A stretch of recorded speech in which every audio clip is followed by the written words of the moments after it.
This is a transposition of race identity look, right? Angelic humans look much more actually angelic. We're much taller. We actually have 6 appendages, 2 thumbs, an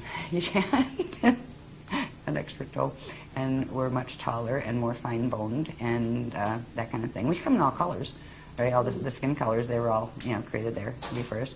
There are people that were much more reptilian, that were in on the bioregenesis or helping the DNA to get its ascension codes back projects. So now you have like people that are part human and part reptilian, part human, part Anunnaki, part human, part draconian. Oh, it's just like Club Universe here, and that's okay if we weren't all fighting and trying to kill each other. Because if you look at what is happening, what has been happening, our history on this planet, even the part we know, everybody's been trying to kill everybody else to get the land out from under them, or to take control of their power and disempower them. It's been horrible. And this has been about race groups that hated each other, right? Okay, so you have 6 different races that are coming in for bioregenesis, and if you take them back to their home stations, wherever their ET places are that they're from, they hate each other. This one hates that one, and that one hates this one. Oh boy.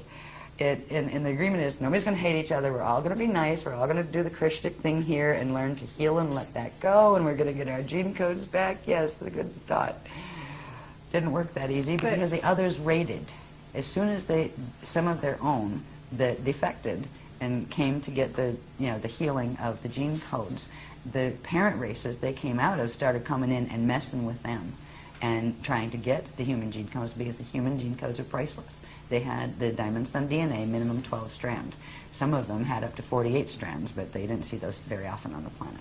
So it has been a fiasco down here, but the Earth allowed this to happen.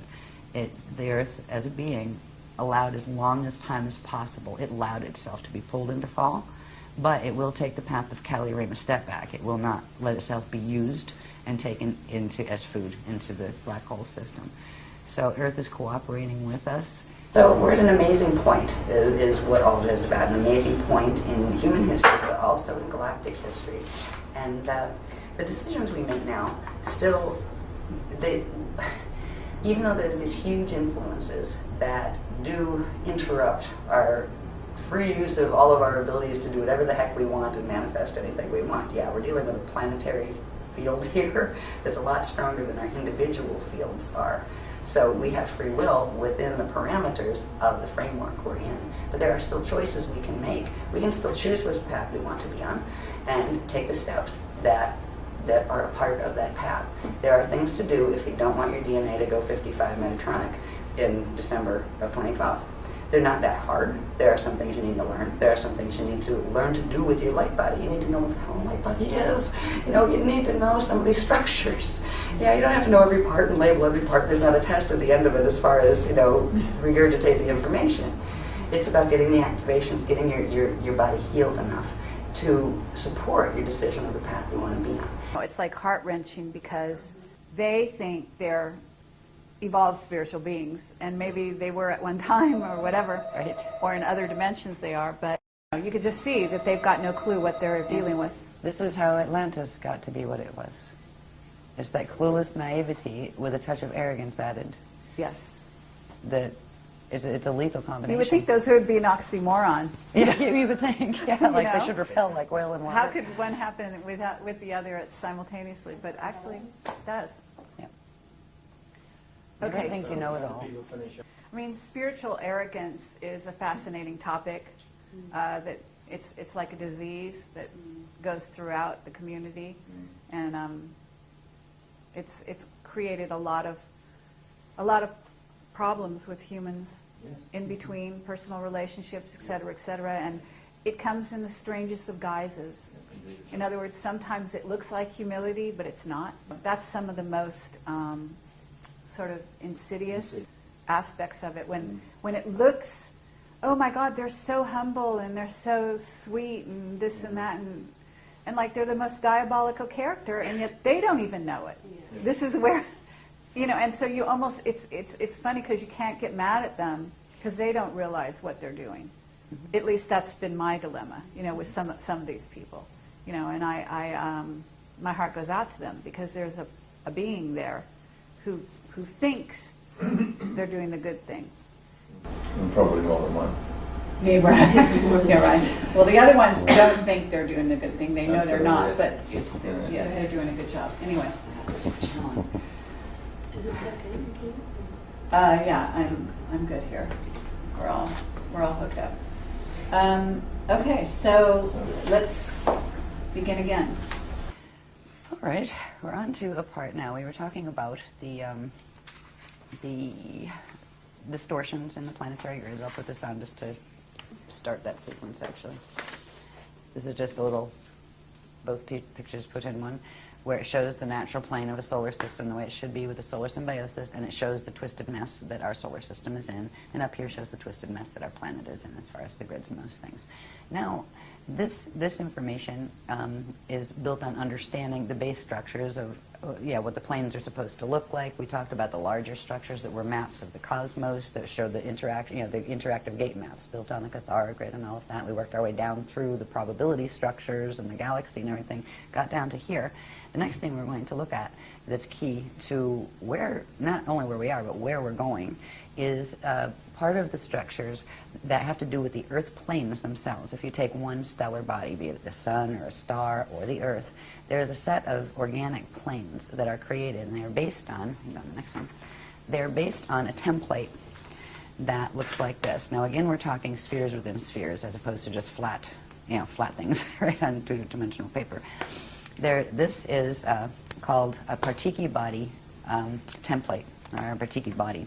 It is the dark matter body. This is the part that science plays with the idea of dark matter because they can see something creating an effect, but there's nothing that's here in matter that is creating that effect, so they call the matter that you can't see that's obviously affecting that the dark matter.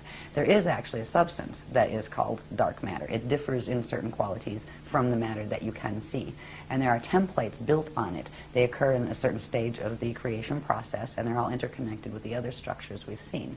The dark matter template is actually the elemental command template. It is where things like atoms actually first start and where they're actually manufactured before they come into materialized form. And there is in the natural organic structures, the dark matter template has what are called 15 gelesic rings. They're called hydrogelesic rings. So you've got the rings are the spaces between the lines, and the bands in between the gelesic rings are called crystal spans. Or it depends on what level. Are these spans or rings or what? Because we got rings and spans and a different level of manifestation. They're called shields and fields. So you can think of it in terms of the fields of the rings and the shields of the crystal structures around them. This template becomes important in understanding when a materialized body, such as the planet, because this would be the point that would correspond to the planet's core, and there would be certain dynamics in that core of the template that would materialize in atoms and in atomic structure as the core of the physical planet. The core has what is called a prana seed in it, and we had this whole long series of graphs explaining how it got there, how that grows and becomes what the template becomes what it is, and the purpose of the prana seed. The prana seed is supposed to open and close and spark when it does, which generates quantum, but also allows a direct flow of living energy between the dark matter template and the light body, spirit body, and atomic body structure, and that flow keeps the circulation going. When the prana seed, when something goes wrong with the prana seed and it is forced to close, it actually locks up, and that blocks the flow of energy into the dark matter template, and that starts what's called the Bardo process, or the death process, where ring by ring of the matter starts to pull away from the dark matter template, which means it starts to lose its core form-holding blueprint. Now, the sun has just gone through that on the 25th of March of 2007. And so it's in the process of having its rings pull away. The rings start pulling away from the inside, going outward. And I forget what ring we're on now, ring 3 or something like that. Something. 2022 is ring 15, and that finally pulls. There is a gamma burst that comes from the core every time a ring fully releases. So far, they haven't done anything where, solar flaring or anything. That could change. When it comes to a planet, this becomes very interesting because in this template, and we'll see what it looks like in relation to the planet in a minute, but in this template, those 15 gelesic rings are broken up into, or form into sets of 3, And each one of those is considered a plane. All right, so there are 5 planes, 1, 2, 3, 4, 5, in this 15 ring structure. Right? And each of the planes has 3 Jalesic rings to it.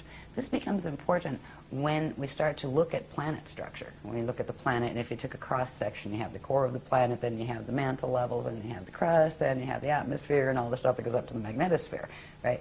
This template is actually the key to understanding what is where. And there's some very interesting facts that go with each of these Jalesic areas, because certain areas have certain characteristics, not only of matter, like certain areas are liquid. That's why we have like liquid core. There are certain bands, number 4, 5, and 6, will actually be liquid aquifers. They're called aquifers. And when we see this in relation to the planet, we're looking at just one dimensional level of one now. Each dimension, for example, a 3-dimensional planet like Earth, it actually has dimension 1, dimension 2, dimension 3, and what is called its density template, or its density body, which would be the catheric level. So there's actually 4 levels. It would be 4 embedded templates. One, like if you take 1 and then times it by 2, that would be the next size, times it by 2, the next size. It shows you all these overlapping rings, and in those, it actually gives you a map. If you take a cross-section of it, it gives you a map from the core going all the way up into the atmosphere of what is where, what energies it's composed of, and what doorways exist where, because there are pass-throughs that exist in certain parts of this. There also gives you, once you have the base structure of that, and you're on a planet that has mutations like this one does, with the twisted, the axis is twisted, the Merkaba fields are all a mess, that will show in the template, in the light and matter body template that forms, where the natural structures will have impediments in them that shouldn't be there, such as the net fields that we've talked about. So there are when we see this in terms of the planet, you'll see this structure, but times 4, where there'll be 4 of these, the next one bigger, the next one bigger, and then times 2, till we have 4 of them together, and that will give the planetary template of the planes. So in one dimensional level, you have the 15 layers, or 15 rings, and which make up 5 planes. So if you have 5 times 4, that's 20 planes. You'll have 20 planes in one density level of a planetary system. This becomes important because in certain areas in between these planes, there are platforms of consciousness that can be activated and are being activated that will allow for safe zone spaces. So eventually those places will actually open, and there will be an interface of planes between here and the hosting systems that we're going into, where eventually we will be able to walk through certain grids, and if your DNA is keyed to it, you will be able to see the other reality field and literally walk out of this one and into that one. And that is what we're aiming for. What we get out of understanding the base template of the Partiki dark matter template is we can first see how, by taking a cross-section of it, this is still just one-dimensional level of it, but just by taking from here to here, wherever one of those crystal bands, right, crosses the vertical center line, draw a straight line over from it, and it gives you the vertical cross-section. So from a spherical map, you can draw a vertical map, which means starting from the core, going up, you can see what's where at what bands. This becomes helpful once we have it all embedded into the 4 together, so we can actually see what's interfacing where. And there's some fascinating things that are up in our skies, around, besides the Van Allen belts. Because we know where the Van Allen belts are, and I haven't even looked up how far up they are, but that's known by science, right? The inner and the outer belts and the gap between. We can judge the distance of how far up what is, as far as doorways and those kind of things, because the Van Allen belts give us an actual, physically verifiable location to judge the rest. Is it up above it? Is that kind of thing. So these spherical maps, which we're in the process of working on. In fact, we're going to be doing more of those in this workshop than we have ever before, really.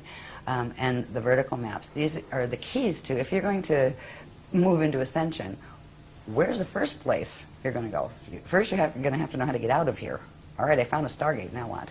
Right? Where am I aiming for? People do astral projection all the time. Half the time, most of the time, they're going down wormholes and don't know it. That is not Ascension. They are not Stargates. There are ways you can use the facilities that we have organically. We have the organic ability to project out of body, and eventually we can get our DNA up to where we can actually take the body with us. But you want to know where you're going first. There are certain planes that are totally corrupted. There are certain planes that people, when they have, like, say, a natural death here, get stuck in because of the distortions in the light body structure of the planet. So when we start to see the planes, the vertical maps, we'll look at the spherical one in a minute. The vertical maps look like this, which is that cross section, but this is after putting 4 of those layers together. So you see where each of the Jaleesic rings overlay, and so you have 20 dimensions interfacing. So you'd have the core, and these are the different things going all the way up. There are certain areas that interface directly, because we talked about before how this Earth has been a hot spot for all sorts of warring type of activity, because its relationship in relation to the galactic drama, where the star planet called Eartha in M31 Andromeda is directly linked to the host star that Earth was seeded into when it came back out, when it was seeded back out in the Amenti rescue mission, which was Ashayana. So you have Earth, Ashayana, and they connect through the gates directly into Andromeda. So they were actually, Earth was holding the galactic host for the Milky Way galaxy. That's why it's been never peaceful here. Terra was doing the same thing before it fell. So anyway, these up here, these upper planes that correspond with different layers, I'm not going to read every layer right now, but this stuff is out there, and it's it's in various different workshops actually. It shows you where the interfaces are, where up in our skies that interface directly with M31, where they are crossover points.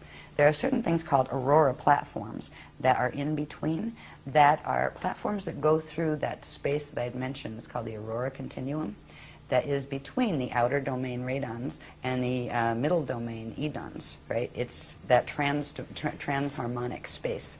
And the aurora platforms are there, and they are beginning to be activated now, because they will allow for a host that allow for ascension going through, instead of, because you can't go vertical anymore, because the gates up above have fallen. The Terran gates have fallen in the Pleiades system, and the gates up above that, the Gaian gates in the density 3 system, have fallen. This matrix is falling, and you can't go vertical because of that unless you want to end up in a fall system. So knowing where the plane structures are in our literally right here at home, this we don't have to go all the way out into the middle of the galaxy to find. It's right here, right here on our own planet with us. There are certain interface points where we have the liquid aquifers, we have the crystal core, then there's something called the flame field, which is like a thermal vapor. Then there's a void space, then there are the aquifers. And whenever you see the aquifers, they come in at the 4th, 5th, and 6th Jaleesic layer in those templates. So they'll appear a couple times because you've got 4 of those templates now, right? So these are the deepest aquifers here. All of the aquifers will have these passageways, these natural passageways that are partially in the aquifer and partially in the lower mantle level above it. So there are doorways deep down there that you can learn to actually project through and eventually actually take your physical body through. There are what they call biomes in the middle mantle layer, and they are the crystal temples, and there are people who live there at certain angular rotation of particle spin. So we're not as alone on this planet as we think. There are negative aspects to some of these as well. They're not all positive, but fortunately there's a lot of positive ones. So up here, when we get up into the atmospheric ones, there are levels of the atmosphere, and again we have where the Van Allen belts are, so you can tell which planes are in relation to where the Van Allens are, that kind of thing. So these are the projection maps. If we're going to learn how to first bilocate and then learn how to actually translocate and take our body somewhere, it's helpful to know where the heck we're putting it. Because when we get to the point where we can do those things, it isn't going to be like, hop in a taxi and say, hey, take me to plane 4 over there, right? It's going to be literally a visualization process, and at the speed of thought. Your fields activate, and bang, zoom, you're there. That's how fast you would actually go through the gate systems. You wouldn't go, okay, now I'm going to step in the elevator, and I'm going in the gate. It doesn't work that way. It's instantaneous and moving at the speed of thought. So anyway, the planes maps are very helpful. They're going to become more helpful as we Okay, what about the move Great Pyramid? Because it contains aquifer, as you're calling it. There's a liquid part of it in which you can supposedly ascend through, and they used to use it as an ascension chamber. They used to use it as a wormhole chamber. I remember that pit, the alligator pit. Okay. Yeah. Is there more than one, though, Yes. in the Great Pyramid? In the Great Pyramid, I'm not sure. I remember a big one. I just have like pieces of the cellular memory from times when I was there. Uh-huh. Yeah, I was a female that hung around there on occasion until they killed me. I do have incarnational memory with that. It's not one of my favorite places. Actually, the real hot spot they haven't figured out yet is Saqqara. Mm-hmm. Yeah. There's actually more under there, but there are direct portals under Giza. You know, Gate 4 is in the Giza complex, and it used to. There was always a fight over that one. It was always one of the Amenti gates. Oh yeah, it was. Yeah. So it is now interfered with. Oh yeah, and has been for how long? Forever. It's actually where they moved the Ark of the Covenant passage in when around 9558 BC period, when the final islands of the Atlantean continent had gone under. That's where the Ark of the Covenant used to come down. That's a portal passage that goes from here all the way up to Andromeda. And they literally shifted it into Giza.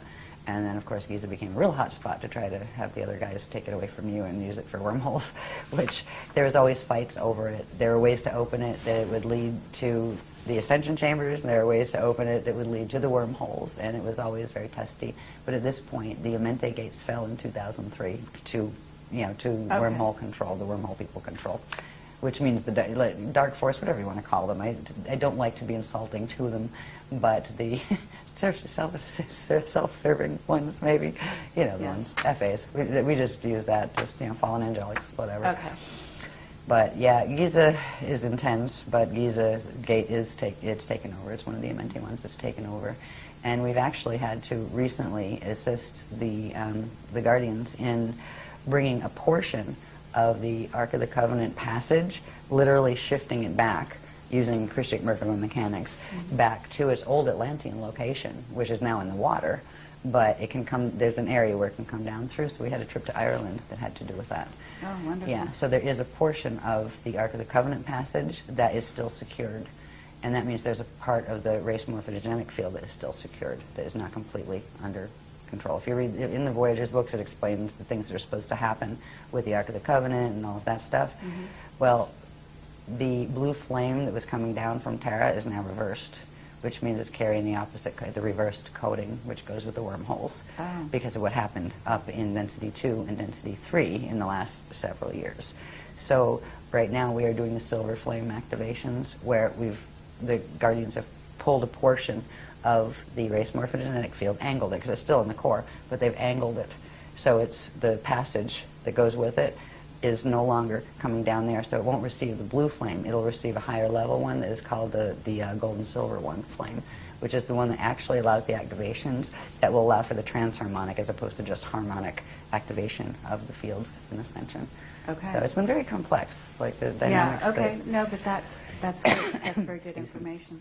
I do want to ask you, at some point they're talking about a Stairway to Heaven having opened up in Germany, and I'm wondering whether or not that's also a false stairway, so to speak. I don't know, I'll ask. Okay. I'll set up the questions, see what they say. Yeah. I don't even know where I got that They just information. commented, they said, we'll talk about that later, remember Transylvania? Right? Yeah, because it seemed like an unlikely place. There's another one in Romania or something, Transylvania, that has recently been found in the last number of years. Somebody sent me a book.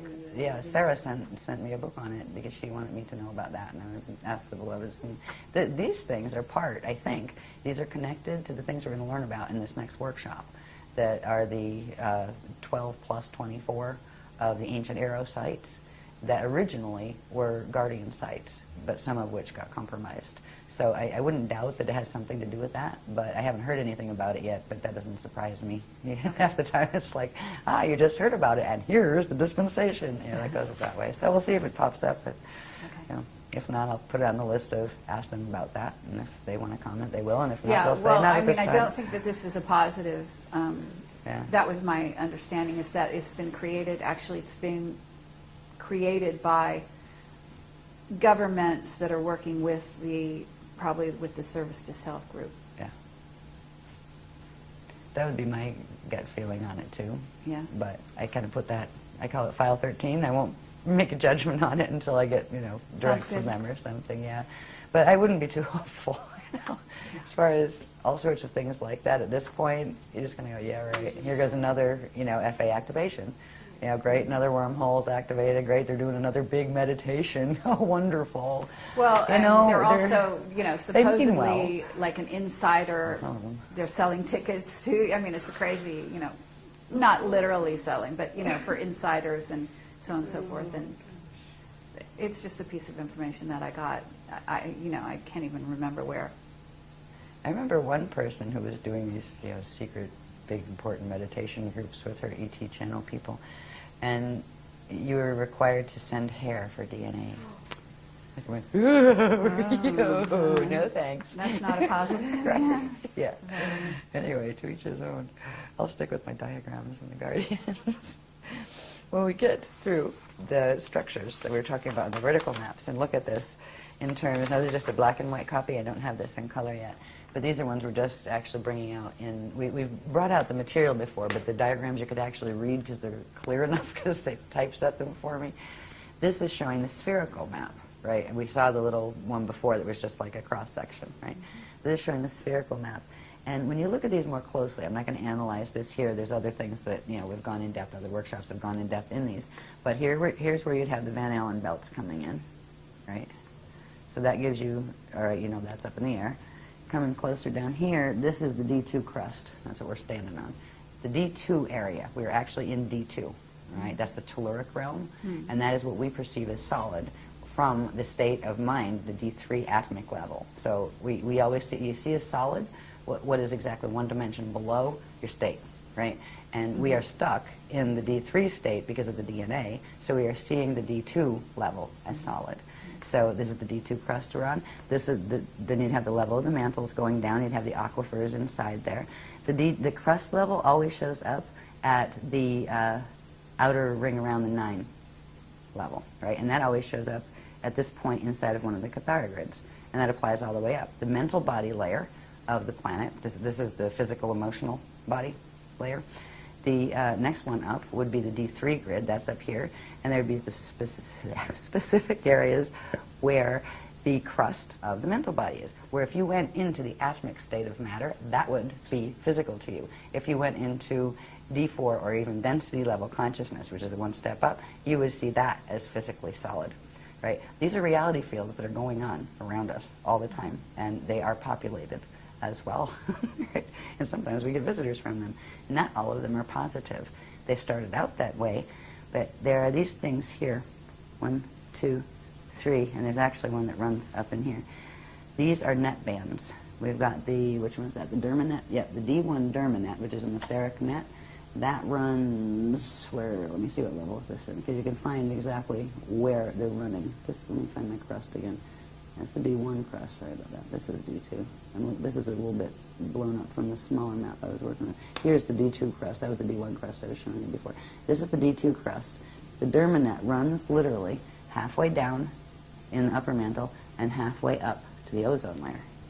All right? That is one of the frequency control nets that are controlling our DNA, our minds, that we're getting broadcast. You wonder where channels get their information from. Yeah. It's the intranet, actually, and that one's up here. That's the D2 level. That's up in the atmosphere, a bit higher than the ozone. Here's the ozone layer, and here's the thermosphere area, which is the inner atmosphere below that, right? So moving upward, we have the next net, and that's the intranet, and that's where the channels get most of their broadcasts from and all of that kind of thing. They're canned broadcasts, if any of them.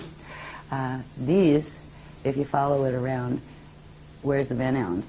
The inner Van Allen's there. So this is right on right in the beginning of the Van Allen gap, right? So it's showing you. You can tell where these things are, where they're coming from. This is what the HARP stuff is all about, and various things like it. They are getting these things activated to kick them up for full throttle when they try to roll the planet, and that's what they've been. All this technology has been trying to aim for, was that final extinction, which they're not going to succeed at yet, anyway. Hopefully by the time they get to around to being able to activate this Merkaba and making us extinct, we'll all be gone anyway. Right, bye. Took the spanner gates out.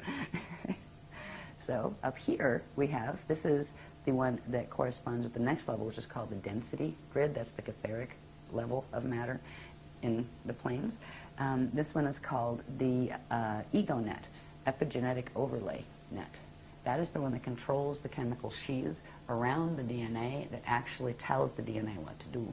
So these are the biocontrols that are being used. When we have psychotronic warfare and things like that, where we're getting zapped with stuff, I mean, these are the nets they're coming through. There's a whole other set of technologies on planet that go with this. It's called the Caduceus network, and it's a perversion of the natural structure of that figure-8 shaped Navajo gate. They've learned to tap some of the energy off those and twist them into the Caduceus shape, right, and run an artificial free energy system off it. And that's why we never got excited about the free energy system, because on the planet Earth there isn't such thing. It's siphoned energy that is being taken off the gates and helping to kill the planet more quickly because of the distortions on the planet. So there's a whole bunch of information that we were shown about how these systems work, how what the planet should look like, what the planes should like. We end up with more planes than we should have, because they're split. These nets actually split the natural planes, which means you end up with a regular one and a reversed one. The reversed ones are called hibernation zones, where literally whatever quantum of matter was there, it was put on reverse spin, so it disappears from here. It's not there anymore, right? It went somewhere. It's in the same place, but it's on opposite spin, so it appears invisible. This is where you have places like Shambhala, Eartha, all the other little channel control matrices that have been working wormhole systems in interacting and controlling here. Olympus was another one, yeah. So all of these things, when they started showing us this, it was just like, oh my God, right, that kind of thing, you know. It was heartbreaking. I was quite just bummed out about it, but also excited about understanding the planes. And of course, they never tell us anything that's really, really depressing unless they first give us the antidote. They're really good with that. They'll usually tell you the good stuff first and then show you what needs to be done, and you go, oh, okay, and then, oh, by the way, and that's because of this. You gotta go, ooh, yuck. So you know, where you might go, and not even pay attention enough to learn the good part if they showed you all of the negatives first. But what's happening with those groups is that you've got their energy is going into those particular grids and being siphoned off, in essence. Mm-hmm. Yep. And they're also being used as beacons to send energy in to the remaining grids here to control them. The people don't know they're being used that way. They're being used as energy conduits to help literally pull the planet into a black hole. And that's really sad, because most of the people who are being used in that way, it would be the last thing in the world they would want. Right. You know, because they mean the opposite, and that's really sad. But there's also a lot of the people in those groups that are actually incarnated out of the soul, the FA soul groups. Mm-hmm. And some of them, once a being incarnates, though, it has free will, even if it's out of a non-free will matrix, mm-hmm. which is always a risk. When the FA groups decide they're going to incarnate and put their little soldiers on the planet, their soldiers might rebel when they realize, hey, we can make better choices. But they still have the DNA link, where they'll have a fight in their head.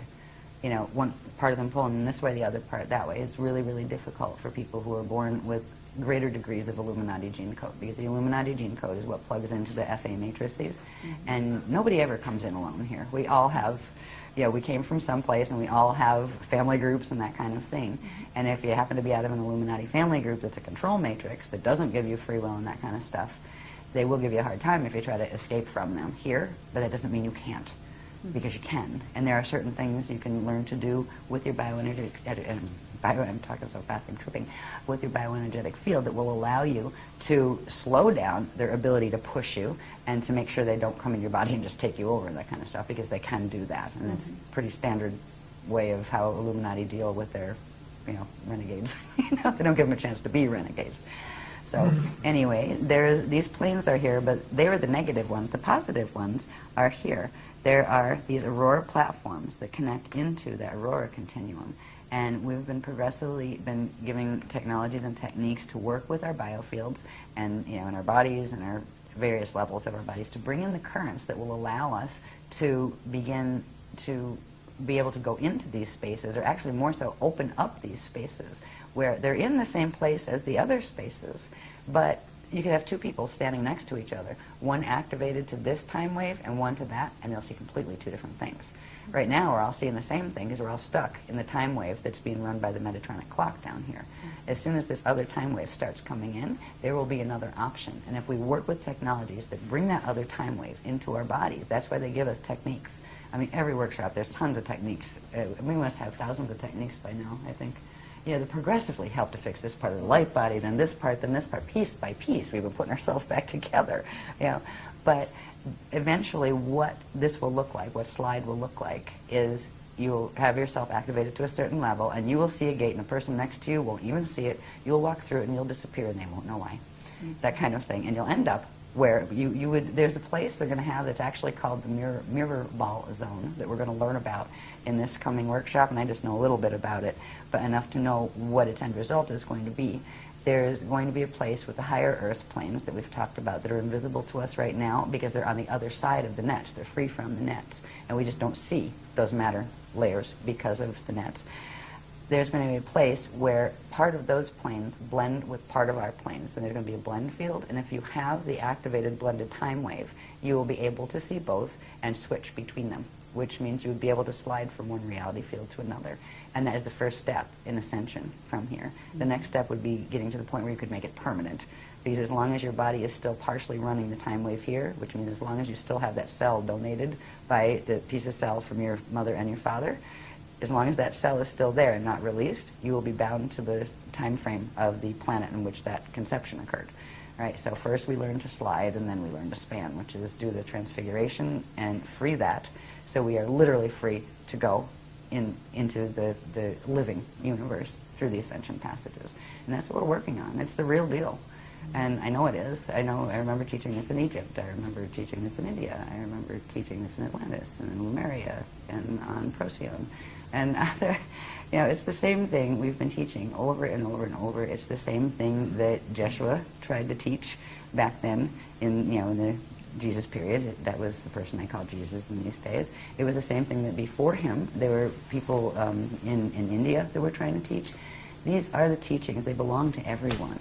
There's not one religion that they're a part of. They're the original legions of the Christ, which were the original, not just the CDD plates. The CDD plates themselves were just one part of the translation of the universal knowledge. There's a higher level of those plates that are called the something or other Alhambra plates that are from M31, the Alhambra plates. And they're crystal discs, actually.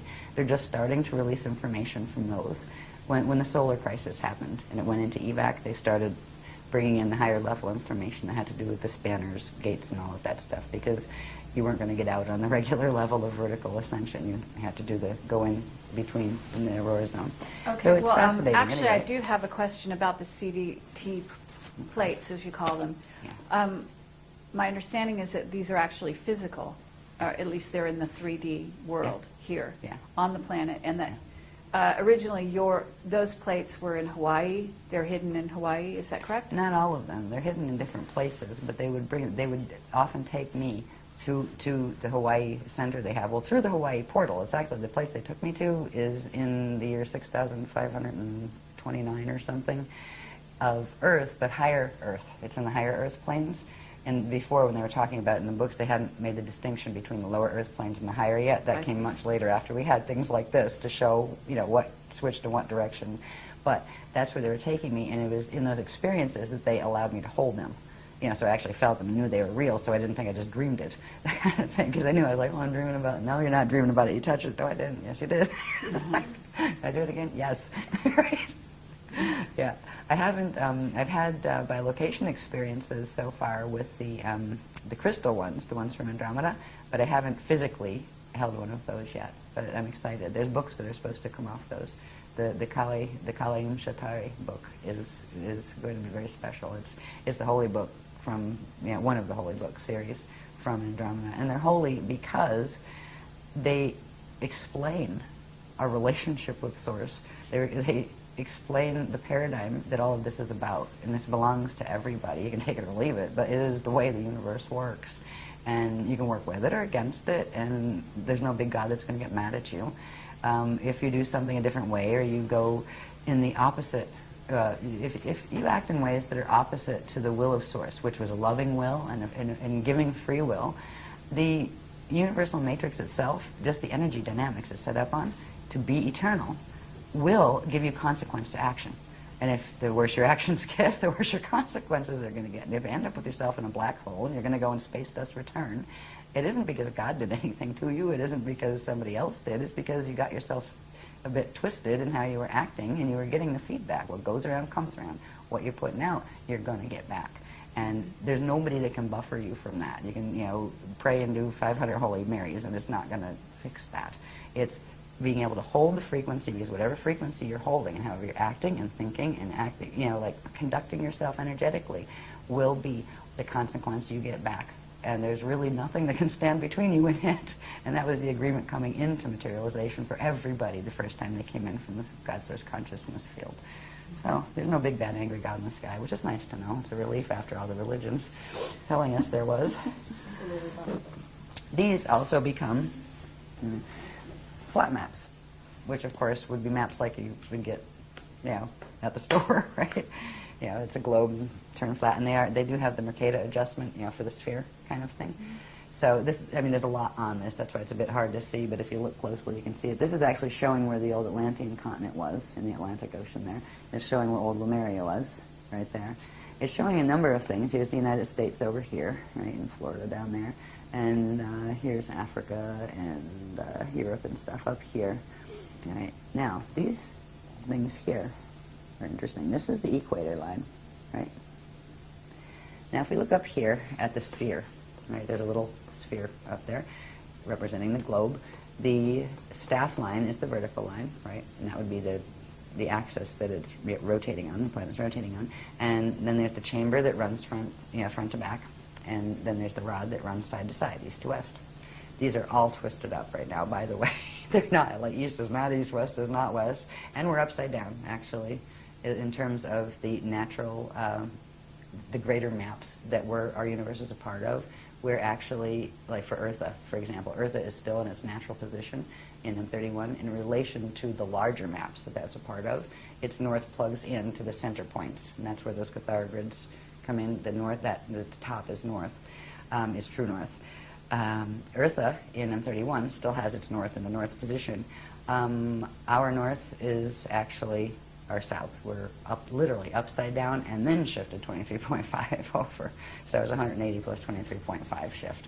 But to us, walking around on it looks like, yeah, that's up, that's north, right? So that's what we work with here. We went through a whole series of things that showed the twisting and distortion of the rods in the chamber. Where is the front of the planet? Where is the back? Where are the true sides, right? We have this thing called the Greenwich Meridian that everything seems to be based on. This has to do with there are natural chambers that should run front to back and natural chambers that should run east to west. And these are all twisted as far as the numbering that has been put on here. These triangles here would be, now if you took that sphere and flattened it out, right, there are 4 points on that sphere where those rods and chambers come through, right? So you would be able to chart them. They come out along the equator line. If you looked at that, like I just put it in an angle so you could see that there was 4 chambers, right? So there would be 4 opening points. They're called fontanelles, where these chamber energies come through, the front and the back, the sides, and also the top ones. So there are 6 fontanelles on the planet, 1 on top, 1 on bottom, and 4 along the equator. These are actually spinning vortices of energy that under certain conditions these are supposed to be interacting with the natural sun that has the same thing in the solar symbiosis cycle. But because of the planet being twisted, they're not. The rods have actually been split at various times from, I think the first was around 540 million years ago, and this planet was reseeded, this solar system was reseeded 550 million years ago, all right, when the fall of Terra happened. So it was very soon after that, in those type of numbers, that they first started to mess with the rods and started to shift things. The movements of continents and things has had very much to do with people playing with the rods when they shouldn't have. They've split them. At first it was just splitting them up, right, where now you had 2 versions of them, and they split it up to the tropic of, what's up there? Is it Capricorn or Cancer? Cancer's up, right? Yeah.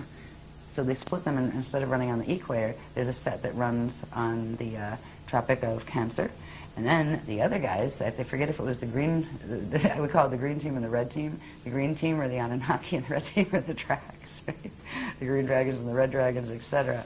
So we just use it that way just to, instead of trying to, like, and there's like 20 on that team and 20 on that team, the greens and the reds, let's leave it at that. So I forget which ones did it first, but then the others pulled part of it over at a different angle, but on the same tropic Capricorn. So now you have these things, sorry, Cancer, and now you have these things. Here's the natural part. A third of the rods were left where they're supposed to be, and they still spin as they're supposed to. Then you have the green ones and the red ones. I think it's green over here and red over here, but it might be reversed. I don't have the color version. It's been a while since I taught this, but you get the idea. In between them, if you get one spin in one way, one spin in the other, it creates a sinkhole in the middle. You wonder how that continent that used to be that big isn't there anymore? That one right there. They sinkholed it, which means they literally get those going. It creates a field that literally dissolves the matter, right? Turns it into an oscillating wave and takes it somewhere else. They took this to a place. Part of the quantum of this planet is now called Phantom Earth because it has been taken into full fall zone. But we're in the net part. We haven't fallen fully phantom yet. And there's another part of the quantum of Amenti Earth that has stayed in the natural configuration, and that's called median Earth. And the higher Earth planes are part of that, are connected to that. We're stuck in the middle right now, and most of the grids are going down, while some of us are going, up as those grids go down. Bermuda Triangle has to be in that sinkhole. That has to do with the wormholes, actually. Okay. There's a whole set of wormholes. They call them the Phoenix and the Falcon wormholes. They're right off the coast down around here, like, is the coast of Florida or North Carolina? It's one of the Carolinas, yeah, right up in there. Then there's another set over here, the Lakastaki wormholes that the other guys control, the Buhara control those on the west coast. Oh, this is a mess. What they've done to this planet is heartbreaking. But the planet as a being allowed it, because it allowed itself to be used as a nursery. It was used in a way where the angelic humans were appointed here, not just here either, not just on Earth, but they were created to actually be the Templar guardians of this time matrix. And the ones that were seated here were allowed to interbreed with certain races who entered the Emerald Covenant for bioregenesis, which means if they were losing their ascension codes to the point where they were going to go into full fall and they were going to end up not being able to even incarnate back into a body that had ascension codes, that races that went into that type of trouble because of the choices they made in their existence and their race existence, if they entered Emerald Covenant, we would literally help them get their gene codes back, and that's how we got in trouble down here, where there would be, we'd be allowed to intermarry and those kind of things, and children would be born, and the gene code would be brought back in the next generation, where it would lift their gene code. But what it started to do was drag the angelic humans down, and then everything's done on purpose to sabotage the angelic human ones, where they got our gate codes because our DNA was keyed to the stargates here, and theirs wasn't. They had only wormhole access that they would be brought through because it did not have wormholes in the beginning here. And they would be brought through on Emerald Covenant agreements. They could come through and heal. Earth allowed herself to be a place where this healing could take place. But the ones we healed took over. And right now you have what used to be an angelic human race and a whole bunch of other different races that looked very different, right? If you interbreed something enough and shut off certain parts of the DNA in this one and turn up certain parts that are similar in that, they start looking more and more alike.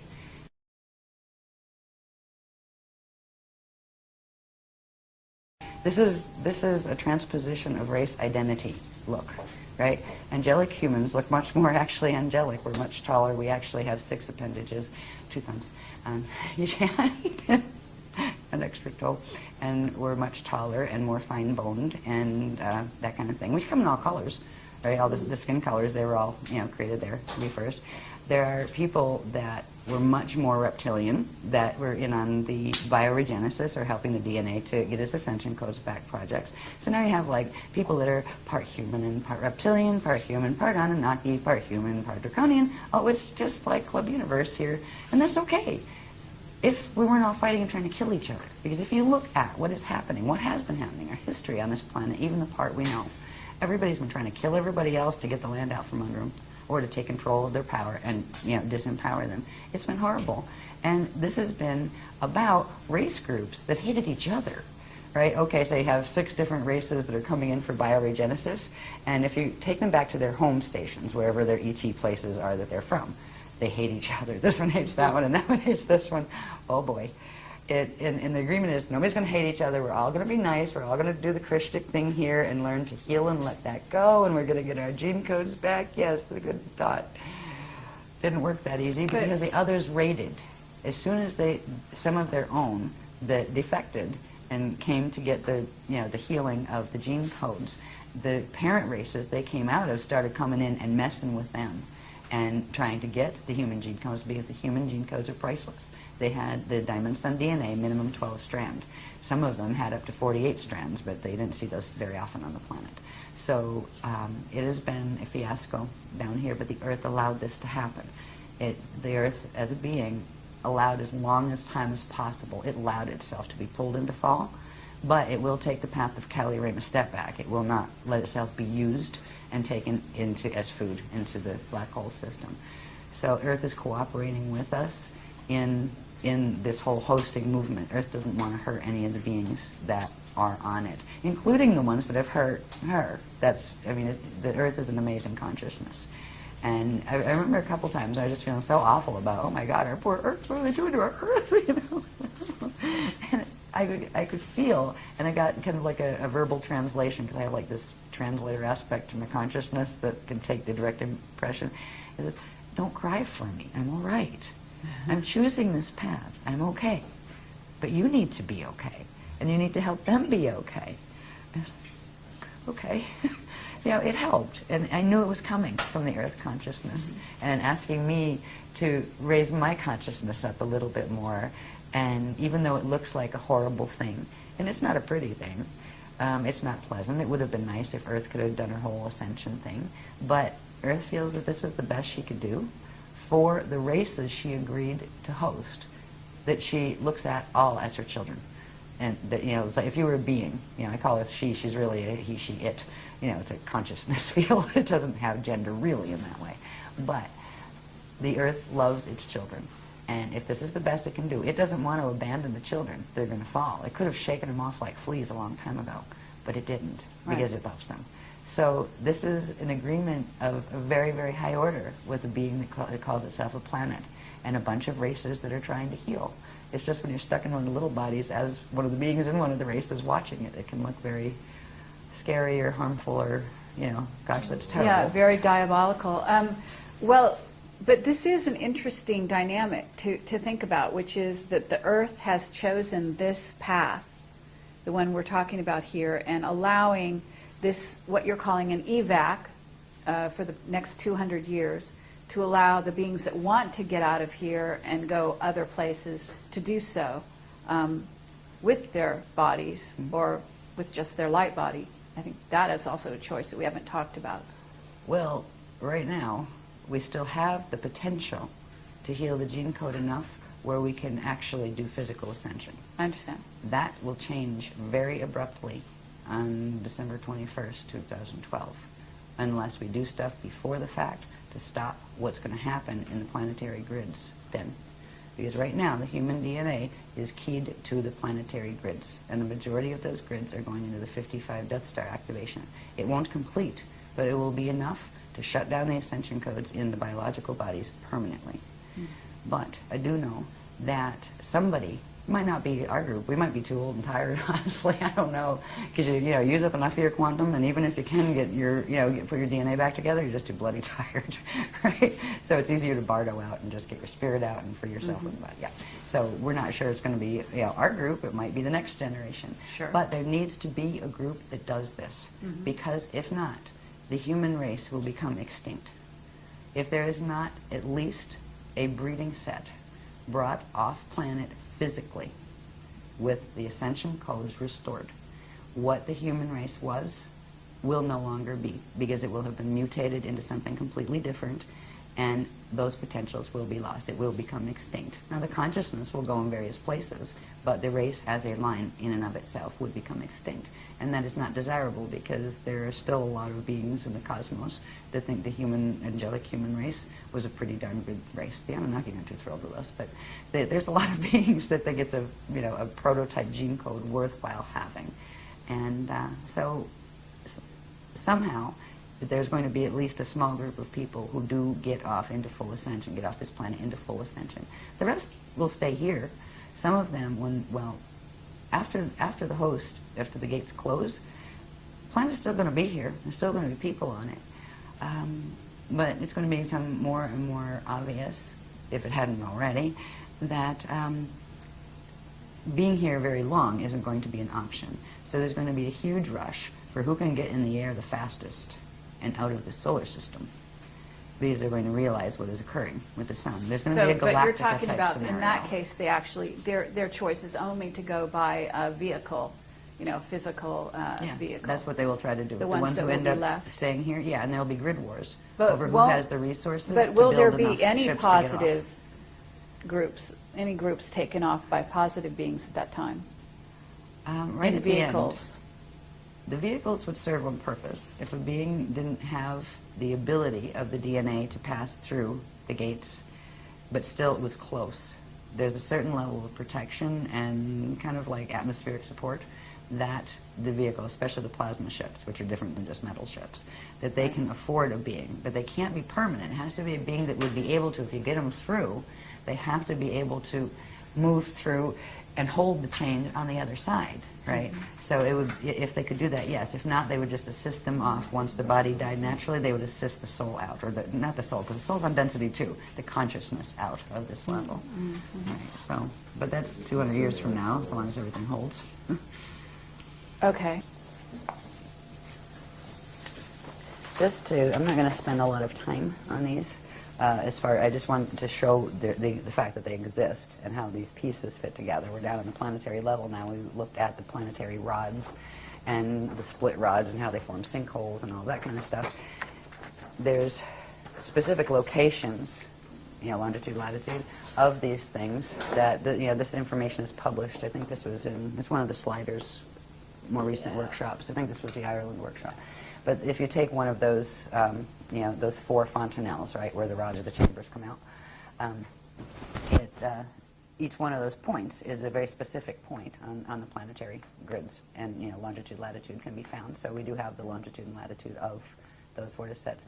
What they do is, through the planet, they actually come together, right? So you'd have this vortice on this side and the other one on this side, and when they make them spin, there's supposed to be a natural spin to them, but when they make them spin and they send them in the same spin set, and then send the other set of them into the opposite spin, they can actually crack the plates at the equator and shift wherever they want. They can turn one up this way and the other that way, and they could literally rearrange the plate structure, and they've done that before in small ways. What they were planning to do in 2012 was the final one, and it would have ended up in the one extinction that did take out the humans this time. They took us out twice before. This is the 3rd seeding and the last one here. But there were 2 other seedings of the angelic humans here that there were remnant taken off, and frequently in ships. They got some of us out through gates, but there was also some ship pickups because it was fast, and you had to get them out fast before they weren't going to get out. So it's another one of those dramas. They didn't use the rods in either of those extinctions. A little bit in the first one, 5.5 million years ago. They call it the wall in time. They used them, but they had tried to decimate the humans first, and whatever was left was taken off planet before they moved the rods at that period. So what we're dealing with is this amazingly huge set of mechanics that is so far beyond what our science can even fathom right now. They don't know what a fontanelle on a planet is. They don't know what a rod is. They're just saying, I think there's something called torsion fields. Yeah, tube torus fields. Right. Yeah, we'll talk about torsion fields in a minute, because it's the torsion fields that aren't natural. Merkaba fields are natural, but unnatural Merkaba fields can be generated to create torsion fields, which are external vortice sets that can harness things and move things, and that is what is part of the Atlantean Death Star Merkaba structure. So when we talk about the rods and how they work as vortice sets, we also talked about briefly that this one, the one that goes east-west or left-right through the planetary body is the rod. The other one is called the chamber. It has the front and that goes front to back.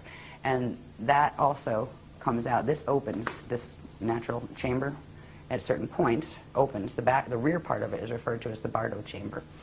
And at certain points in Ascension, a natural process occurs where that Bardo chamber would open that allows for the different things to take place in a being's or a planet's body, that allows it to go into light structure so it can go through, gates and go to another space. The chambers are opening on this planet. They have specific locations as well. And again, if you turn this around, if you took this paper and bent it, where you at least have the circular part, you would see that this point and that point are directly, front and back from each other. What's funny is we had to do the calculations of where is the real front of the planet, because it's all twisted. The Greenwich meridian is not the natural front, back, or sides, and we have the calculations of what actually is the front and back and all of that. That matters when you're trying to line up angular rotational particle spin with certain planes that are not in the net. Because if you get it going the wrong way, it'll go into the matrices that go with the wormhole structures. So they were teaching us the basics of understanding these things, so we understood what directions our particles needed to learn to spin in. There was a time we were hoping to get some of the planetary grids out of the fall, where literally some of the quantum from here could be shifted, and it would almost look like, well, it would look like in the other places, in the higher Earth spaces that are also physically manifest, it would look like new islands appearing, that the land grids that we could get out.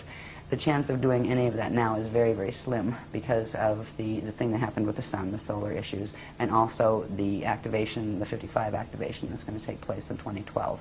That can't be stopped. If they tried to stop it, it would actually implode the core, and it would all be history. So the chance of getting grids through is not, like, as far as planetary grids, is not high. There may be little bits that can come through here and there. I get a feeling. I don't know, I haven't talked about it yet, so it's maybe a potentiality that's still on the board, but they're not going to talk about it until it becomes a stronger potentiality. But as far as the planet will go its course, it's chosen its path of Kali-Rama, step back, and that's good. That's better than Kali-Dima fall, because it's like, okay, I'll work with you, the consciousness on the planet to a degree. I'll take this much, but I'm not going there. Right? You want to go there? That's your choice, but I'm not going there. There's a whole bunch of people and a whole bunch of Illuminati races here that they don't have an ascension code left in their bodies. They're not going to make it out in time. They need too many generations to regenerate those codes, and there's only 200 years before the gates close. A bunch of them are choosing also the path of Kali-Rama, step back, where they will go through their natural Bardo process and then go back through the Ring of Fire, back to the Edons, and then come back out and try again. And that kind of stuff, where you come back out and you're not in false status anymore.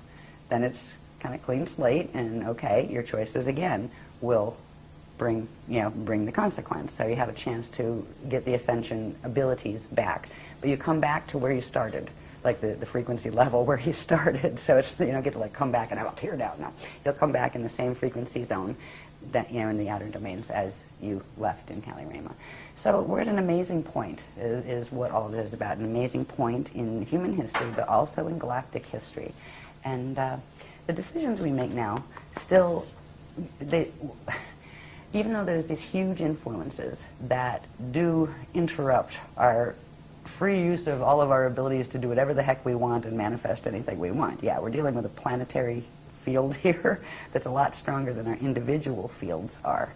So we have free will within the parameters of the framework we're in. But there are still choices we can make. We can still choose which path we want to be on and take the steps that are a part of that path. There are things to do if you don't want your DNA to go 55 Metatronic in December of 2012. They're not that hard. There are some things you need to learn. There are some things you need to learn to do with your light body. You need to know what the hell a light body is. You need to know some of these structures. You don't have to know every part and label every part. There's not a test at the end of it as far as, regurgitate the information. It's about getting the activations, getting your body healed enough to support your decision of the path you want to be on. There are people who will be more comfortable with the path of Kali-Rama. There will be more people who are comfortable with the path of Kali-Dima fall. Because they figure, heck, it's more fun, right, for now, right? That's okay. God source allowed in the creation, loved everything, created everything out of love, and imbued everything with its own power. It had the power to create as it chose. And we were given free will, but part of the creation was it would be an eternal life system. So that meant a set of physics boundaries were set in the structure itself. And that is what we play ourselves against. It's not God getting mad and sending you to hell. We send ourselves to hell, if we go in that direction. So we're at an amazing juncture in our history. This is just some of the gates, some of the gate locations. You're not meant to be able to read this. You need a magnifying glass for it. But these are the identified with longitude and latitude gate sites we know of so far, both the positive ones and the negative ones and the ones in between. And the list isn't finished. I have a feeling we're going to get some more this weekend. I have a feeling with the arrow sites. Yeah. So, but is it possible for you to name some of the major ancient gates that are active or becoming active? Well, one of my favorite is Machu Picchu. Okay. That's magical. Yeah, there's always a part of that stayed safe, even when it turned messy. And we've gone back there 3 times. We've brought groups back 3 times. Let's see. Yeah, that's the only spanner that's been identified. Yeah, they didn't identify any other spanners, did they? No. Yeah, the spanners are those core gates. Yes. Yeah, yeah. They've been still on they will interact through a set of gates that are referred to as the Ark Hub gates, the Ark of the Covenant gates, which are they were an interface system that if a mente fell, they would still hold the passages out. They haven't given the specific locations of the core gates yet, except for one that's referred to as Shalon 7. It's Spanner 7. And that is the one that's, it's actually Mesa, Arizona, but it connects into Scottsdale and Phoenix. And we used to live out there. They had us secure a spot out there. So so that's one. They're all over the place. I'll just read a couple here. There's so many, it's whatever. Okay, Bermuda and there was fun. is a Stargate that's, of course, very well known in Iraq, at least one. Yeah. And that's is SG-10, that I think, isn't it? considered to be That one one's of the gates of Amente that was taken over? Let me see. Which one was? I know Iran was. Yeah, which one was Baghdad? I'll just read them. The Amente gates, and the ones that fell. You had SG-1 through SG-12. SG-1 was that Halley at the South Pole. That's South Pole. The other one, we're sitting on it. It's Sarasota, Florida, the Gruol, and that's a control gate, and that's why we're here. That's one that we still were able to keep interfaced with the other interface systems where they couldn't take that because that's a control grid for here. This used to be part of the Atlantis region in the ancient days. Then there's another. SG-3 is on Bermuda Islands. SG-4 is Cairo in Egypt, actually. Egypt, Giza and Cairo in Egypt, in that area. And it actually interfaces through several. It comes in through the big pyramid, Cheops, but it's also angled through into Cairo and into Saqqara and Philae, I believe, in those areas. So, okay. Yeah. Machu Picchu is Gate 5. In Moscow area, Russia, is Gate 6. Lake Titicaca, Peru, is Gate 7. And we went there too. That was interesting. SG-8 is in Xi'an, China. SG-9 is in Bamtao. I can't even read, it's so tiny. Bamtao is in Tibet. We wanted to go there, but the grids weren't safe enough to do it. SG-10 is in Abadan, Iran. SG-11 is in the Vale of Pusey in England. And SG-12 is in Montségur, France, and we went there as well. That's where the Cathars were massacred. Yeah. Yes. Remember that one, too. I was just there. Personally. Yeah. So they were the main Amente gates. Now, the gates that are using, there's a whole bunch of things also called Q sites, which interface with the gates. There's 12 of those, one for each gate. There's gates that connect into the parallel Earth stargates, which now are under the control of the fall force. There were let's see who else we got here.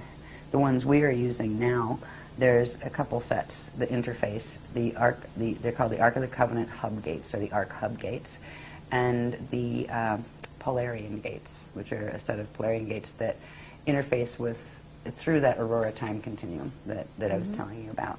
So let's see, where are we?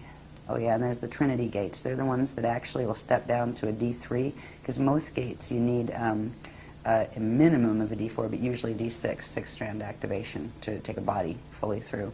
But the Trinity gates were designed to actually, if you had third-strand activation, the three-dimensional consciousness, you could still go through them and go into safe spaces until you could get up to six-strand activation so you could finish the process. The Trinities are, this is so tiny, let's see.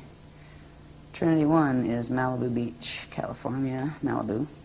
Trinity 2 is Belize City, Belize, in Central America. Trinity 3 is off the southwest coast of Goa, India. 4 is Staten Island, New York City. 5 is southwest of something I can't read, in Tuscany, Italy. 6 is in the Andaman Sea off the coast of Burma. And that had something to do with a number of years ago there was a tsunami or earthquake or something out there because they did something to that gate. The other side did. Okay, but these are the Trinity gates, and you're saying they only require three-strand Yeah, DNA. but they also require to be plugged into the other ones, the larger gates, the arc hub gates. But the Trinities are like a step down for beings that won't, if you had to use the gates and you only have three-strand activation, you'd spontaneously combust your body if you went through, a gate that your DNA is not activated enough to hold the frequency of. Okay. Yeah. And let's see. So, I don't know if the hub gates are on this one. I think they put this together before. Yeah, the hub gates. We have a whole book on the hub gates, actually, a whole, Okay, and the nature of the hub gates is what? Well, they're the arc hub gates. They run off the Ark of the Covenant portal passage between here and the Andromeda Galaxy. All right, Okay, so they are require secured. 5-strand or 6? What were they? 12?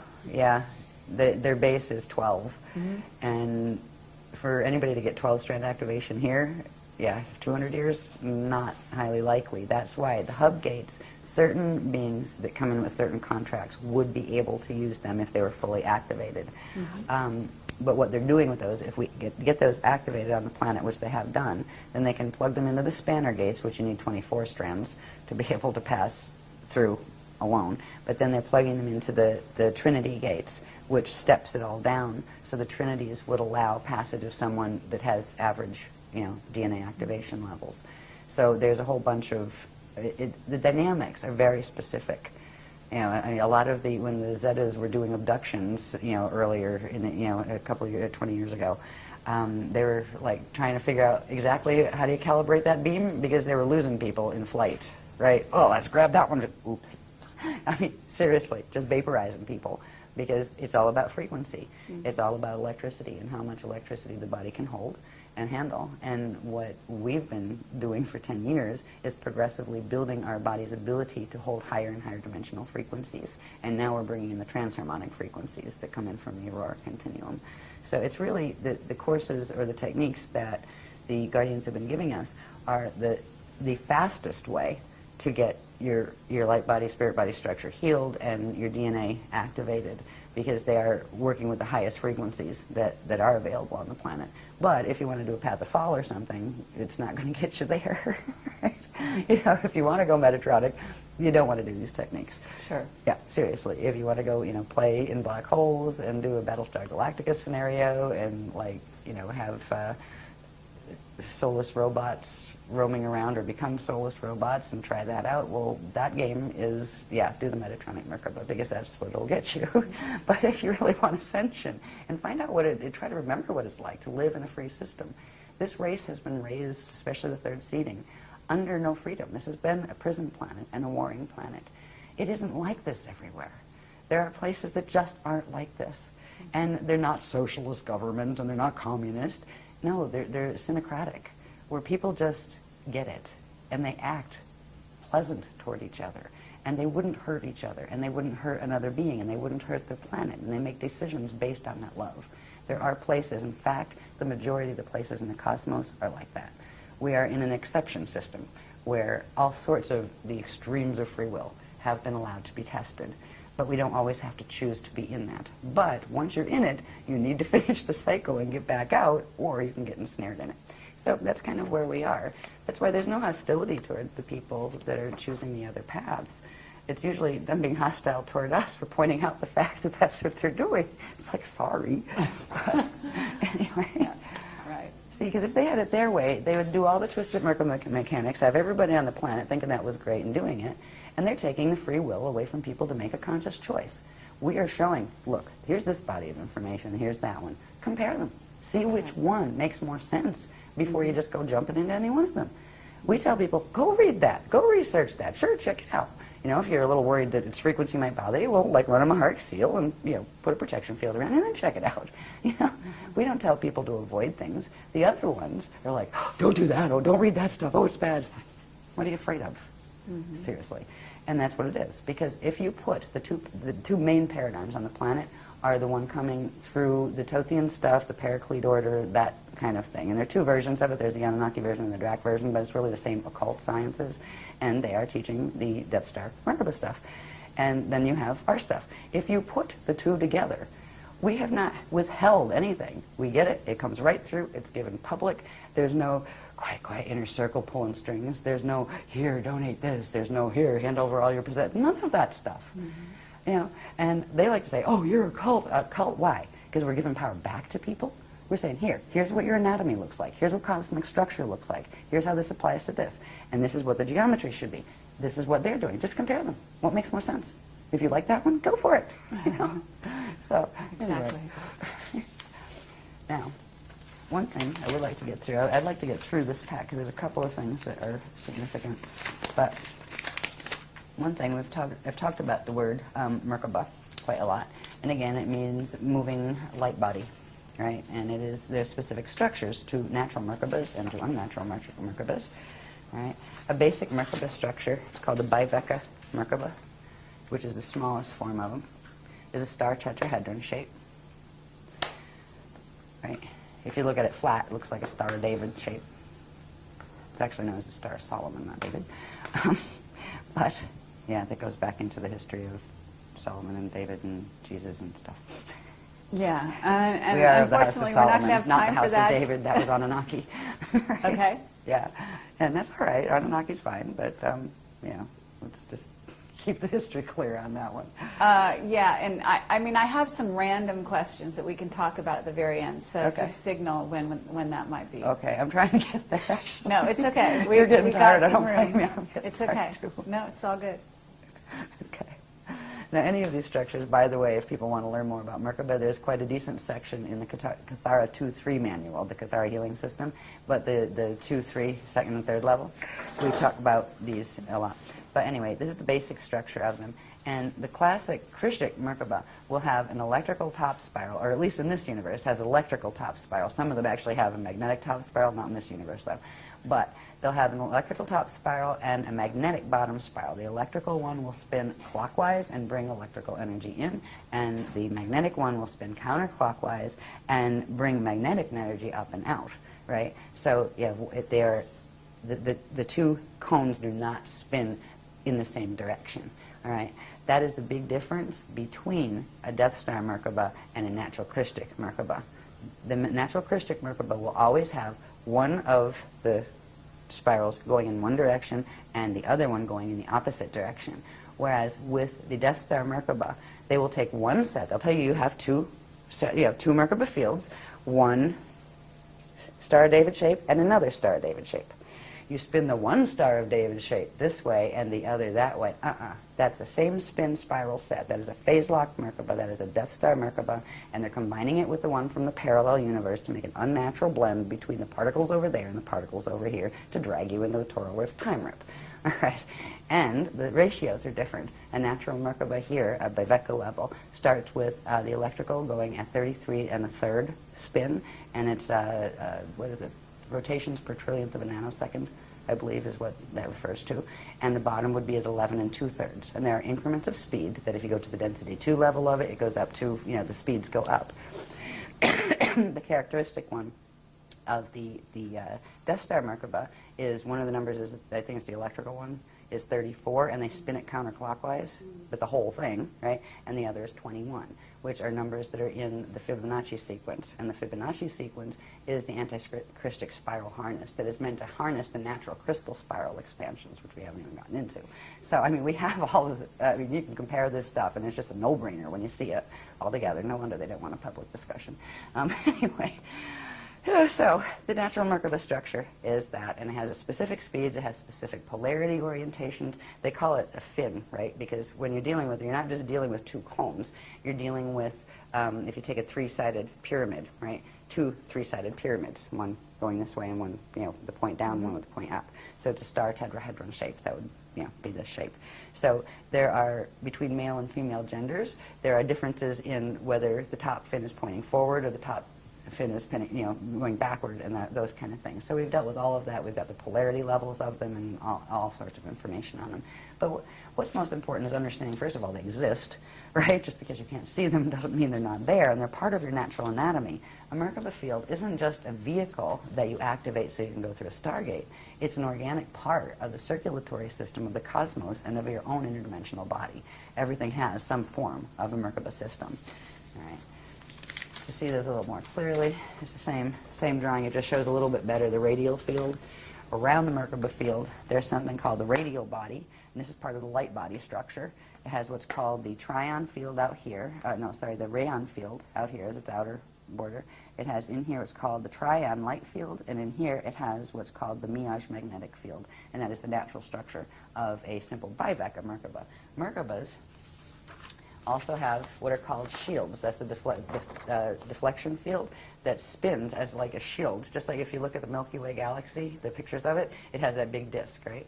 Well, they have a disk that's caused from their spinning, and it also has to do with the quantum of energy that's spiraling out into expansion around them. There's a whole bunch of mathematics that go with that.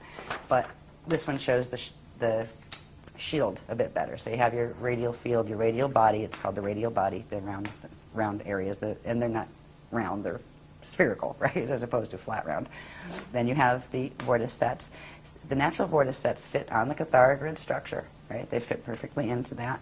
And this would be the shield, and that's a spinning shield around. Now we have Merkaba fields around us, and the shield actually comes out and spins here, right, the natural ones. The other ones actually sit lower, and they're not supposed to, right? There's a whole difference in how they fit. But that's a natural biveka Merkaba, and I believe they're 2 or 4 vector is how many vectors time vectors they can actually interact with. The next stage, after you get that far in activation, is this one, which is called a double biveka Merkaba field, which is 2 of those put together, right? And that would give you twice as many time vectors and gate systems, frequencies that you could process and move through. The next one from that, you're going too fast, is called the Akasha Merkaba. And this one, I believe these are 6 vector. The regular ones are 6 vector, and then they go up to 48 vector. But they start with this, where there's that Cathara grid structure again, right? They have a double biveka one at the top, a little double biveka one at the bottom, and this huge structure that looks like a crystal umbrella, right? And that spins, but these are much faster than the smaller ones. And at a certain point, this is the one that if you were going up the natural thing, if you could go up from density 1 to 2 and 3 and 4 and up to the Eka part, which is at the center, this would be the one you would activate to get up there. But since we can't go up the vertical chain anymore because the density 2, 3, and 4 in this matrix have fallen, right? We have to activate even larger ones that can go through the transharmonic, time shifts into the Aurora continuum. So you go for this one, and this one looks like this. This shows it a little bit better. That's more of the structure of the single Akasha Merkaba, right? And all of these mathematics are very precise. And the way things fit together, the alignments on some of these were brutal, especially doing them by hand. God, right? So just getting the Cathara grids to fit together the right way to make those maps was brutal. And then you have all these other forms that are built on them. They have to align just right. So, they're very precise in their math. And what's interesting is the math is actually held in the picture. When you look at that picture, if you did what's called optical pineal induction, which means you look at it and you can actually blur your vision just a little, which actually helps it to focus just a little bit, not quite crossed.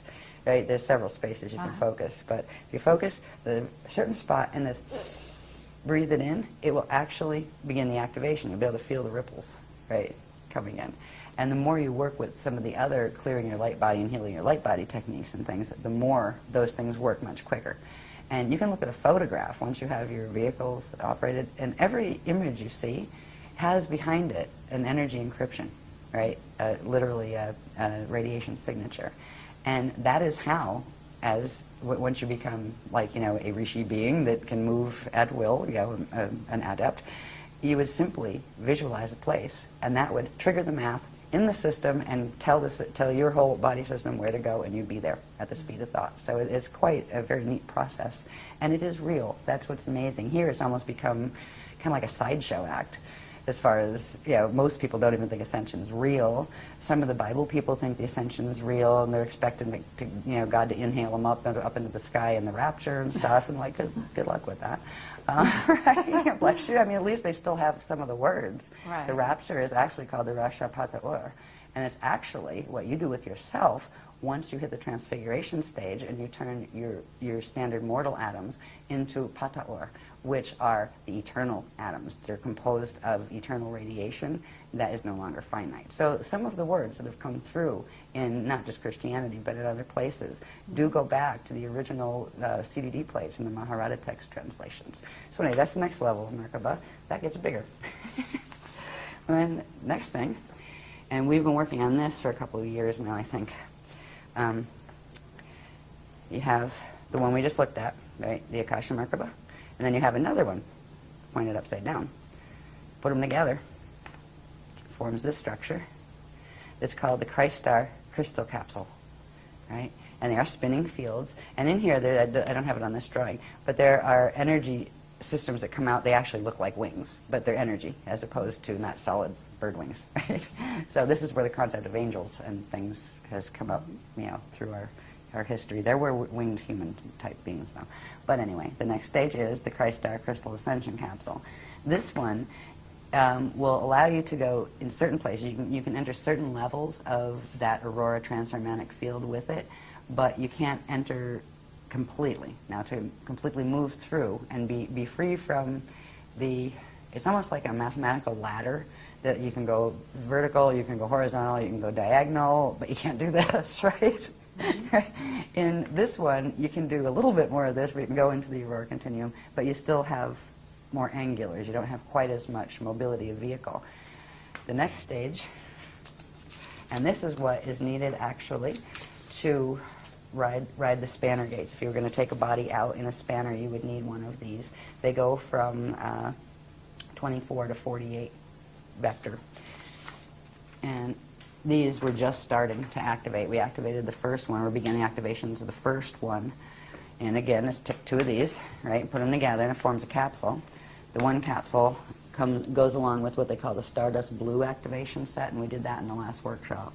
And then the next one we're going to do in this workshop goes with what's called the Starlight Gold activations, and forms another one of those. So you end up with two of these in the same place. And then there's one more activation, and these are all part of what's called the Silver Seed activation, the Silver Seed Awakening. We'll activate this huge one around you. That is the one that this can tumble in any direction, while this tumbles in any direction, so you can actually go in any direction in the aurora continuum. And it also does other things. There's also the structure of the crystal temples that we are assisting the guardians in activating on the planet at key sites, where they literally form. And if you have your DNA coded to it, eventually you'll be able to see them. And you'd be able to walk into them, and somebody standing there that didn't have it would see you walk and disappear. Where'd that person go? Did I see a person? I thought I saw a person there, right? Where you would see the structure, and you would know it was there. You'd see it like as an oscillating thing in the air. You'd walk in, breathe, and go, yes, hi everybody, I'm on the other side now. Well, meanwhile, anybody behind you be going, where'd that person go? I didn't see them, I mustn't have, right? So we are beginning to activate these, not just in our personal bodies, but the sites that were key to, the natural gate sites that were key to activating these. Like when we do the grid work here on the beach, we started activation of one of them last time. We're going to do the next one this time, so we'll have the double one here. And I think we're doing the initiation of the bigger one here. And then there are ways to spread that through the network. which we're going to work on here. We had these new activations coming through in this workshop that I didn't know about until like 2 or 3 days ago when they gave me the itinerary. They're called mirror ball activations. They're very, very interesting. They use the aurora continuum frequencies. And we are beginning those activations that will actually trigger these remote when you activate what are called the ancient arrow sites. And we're going to learn about that in this workshop. But it's like a blanket frequency that gets transmitted where all of the sites that are keyed to activate this type of transharmonic doorway will simultaneously activate. So that will be done during this period. That much. That just came in. I didn't know that. Sometimes I go, I'll be talking with like, and then the line comes in, right, and they go, thank you. I didn't know that. So this is what we're working on. This is the kind of Merkaba you do not want to activate. That's that twisted one with the same spin spiral set. It snaps its connection off to its natural center point. It can't build into those forms at all. It is very limited in frequency. It is I believe they end up as 5-dimensional or sets of 5-dimensional. They're based on like 5s, 10s, 15s as opposed to 12s and the natural codings. This is the Death Star Merkaba, and what did I say here? It creates an inorganic torsion field, which is that tube torus net field around you, and it also creates this yin-yang flow. You know the yin-yang symbol? I used to like those too. Thought they were cute. Oh well. They are the classic sign of the tube torus. If you look at them, it's the constant recirculation of energy. It's a closed energy system, which is what these are. They're closed from bringing in this circulation from source. They're closed from allowing something to circulate back out. There's no inflow and there's no outflow. They've got a set quantum that's at the core, and they will burn out if that quantum isn't fed. And that's why these are used, the torsion fields that they generate are used to suck energy off living things, to draw them into their core to keep them going. They are vampire machines. And the beings that run on these are vampires. They just don't have big teeth and suck blood. No, they suck energy instead. So that's another difference between them, between the styles. I'm not going to go into all this heavily. I might as well. All right, I'll finish it. I'm just, all right. I was going to say, I'm sick of looking at these. But I just got a nudge. Just finish it. Just finish it. Okay. This goes along with the Death Star Merkaba. Again, you have that Bloom of Doom configuration that pulls the Cathara grid into an unnatural, skinny, elongated configuration that does not have 12 gates on it. And it creates the bulging in the field. Look at how humanity, I mean, we're supposed to be long and lean, right? It's a struggle to stay long and lean on this planet because there's this weird thing that happens in here where it's like, I've felt some of these when they start when some of the Metatronic activations happen in the grids. It almost feels like somebody grabs you in the middle of your spine this way and goes and pulls them and compacts them together, because that is what this thing does. It compacts the energy inside of it and squashes it down. That's why the Earth actually has the bulge around the equator, because it's being squashed, right, pulled in. It creates that poison apple field around you, and our fields would look just like the planetary fields with this, and this is what they will stay as unless we do something to change it, and that's why they're showing us this, so we say, maybe we should do that. Yeah, let's change that. In here, like, you can forget the sun part, but again, you would have the torsion field net around you, and that would be controlling your horizontal, controlling your vertical, like that Twilight Zone or whatever. It wasn't Twilight Zone, it was Outer Limits, I think, that used to say that. And you would have the closed circulation system. This is a system that actually is cut off from the flows of the spirit body. What it does is it takes a portion of the light body quantum and twists it in reverse to create a false spirit body. So there's two flows, but it completely blocks any inflow from the actual genuine spirit body. And it traps the consciousness, the part that's stuck in the atoms, right, from the rest of its own identity. And it's really just a really sick technology. And it also creates these. They call these the trumpets. This is a little picture of them, but where you have that poison apple configuration, it creates these big vortices up here. They're almost like satellite dishes, and on the planet, that's exactly how they work. And they move with the wobbles to pick up the signals coming from galactic core through the black holes, coming from the parallel system, and keeps us locked in. It's literally a set of satellite dishes. There's also a set that comes out here and here. It's a nasty machine. So we can undo this in our own fields, but it isn't something you snap your fingers and say, oh, I wish it away, it's gone. Good luck with that. While you're on this planet, it takes work, and we've been doing that work. Ultimately, what that mess is made to do is remember, these are maps. Just for the final on the messy Death Star Merkabahs, if we remember that these Cathara grids interwoven, right? This is one Vecca system, right? We'd have our universe here, our parallel would be here. These are meant to link the parallels unnaturally, to force them together into a harness field, and that can be dragged and ripped out of its matrix and taken to wherever they're pulling it from. So this is what the whole purpose is. It's a feeding machine, and that is the Death Star Merkabah. And it's built. It looks like we talked about the light units that are built on the vesicle Pisces. It actually creates fields like that and then pulls those Pisces together into one harness. And it is a completely unnatural way. It just distorts and totally twists the natural laws of physics as they apply in the eternal life universe, and it creates a finite life one. And what it can do is temporarily sustain whatever is in it, as long as whatever's in it can feed off something alive, because it can't generate its own quantum. So it has to continue feeding. And there are systems that are built on that. Their bodies die, so they clone another one and try to stick their consciousness in that until that wears out, and they keep doing that. And if they get to a point with cloning where it just doesn't work anymore, and they can't even sustain a biological unit, and that's when they start going to raid other things for gene code, where they can start getting things that they have any compatibility with that they can start building again, because they end up as consciousness that gets stuck in a ghost-like form because it doesn't have a biological form anymore, and that limits the arenas it can play in. So some of them do those games to save their race and give them back a biological presence. To each his own, but that is not Ascension. So these are what we are teaching about to show how they're supposed to look. The other structures of those progressively building Merkabah structures, that is Ascension. That is what your fields are supposed to do. That is what the living cosmos is built on. Now, this stuff, let me see, what is most important? Evolution, Ascension, right. Yep. Oh, this is just a little chart. This had to do with, this is a summary of like how many years of work went into all of these. It's a summary of from the creation point, the stages of creation before you get to. This is the re-evolution.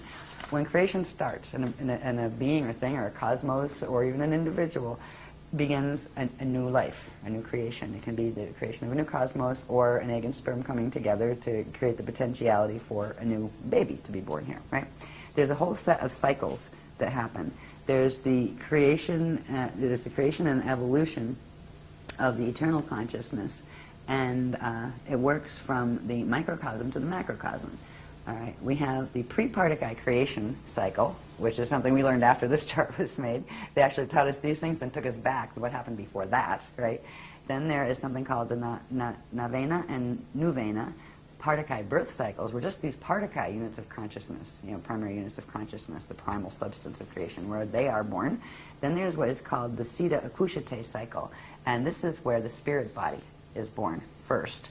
And then the light-born cycle, which is where the light body is born. Then there's something called the star-born cycle, which progressively, these are different aspects of the light body, spirit body, physical body that are birthing, and there are specific cycles and time periods. Like if you're going to take the point of conception, for example, there's a specific point. They start with 12 seconds, then 12 minutes, and then 12 days after conception. What parts are occurring, and that ends up in the gestation of the baby, and then the baby coming out, and that kind of thing.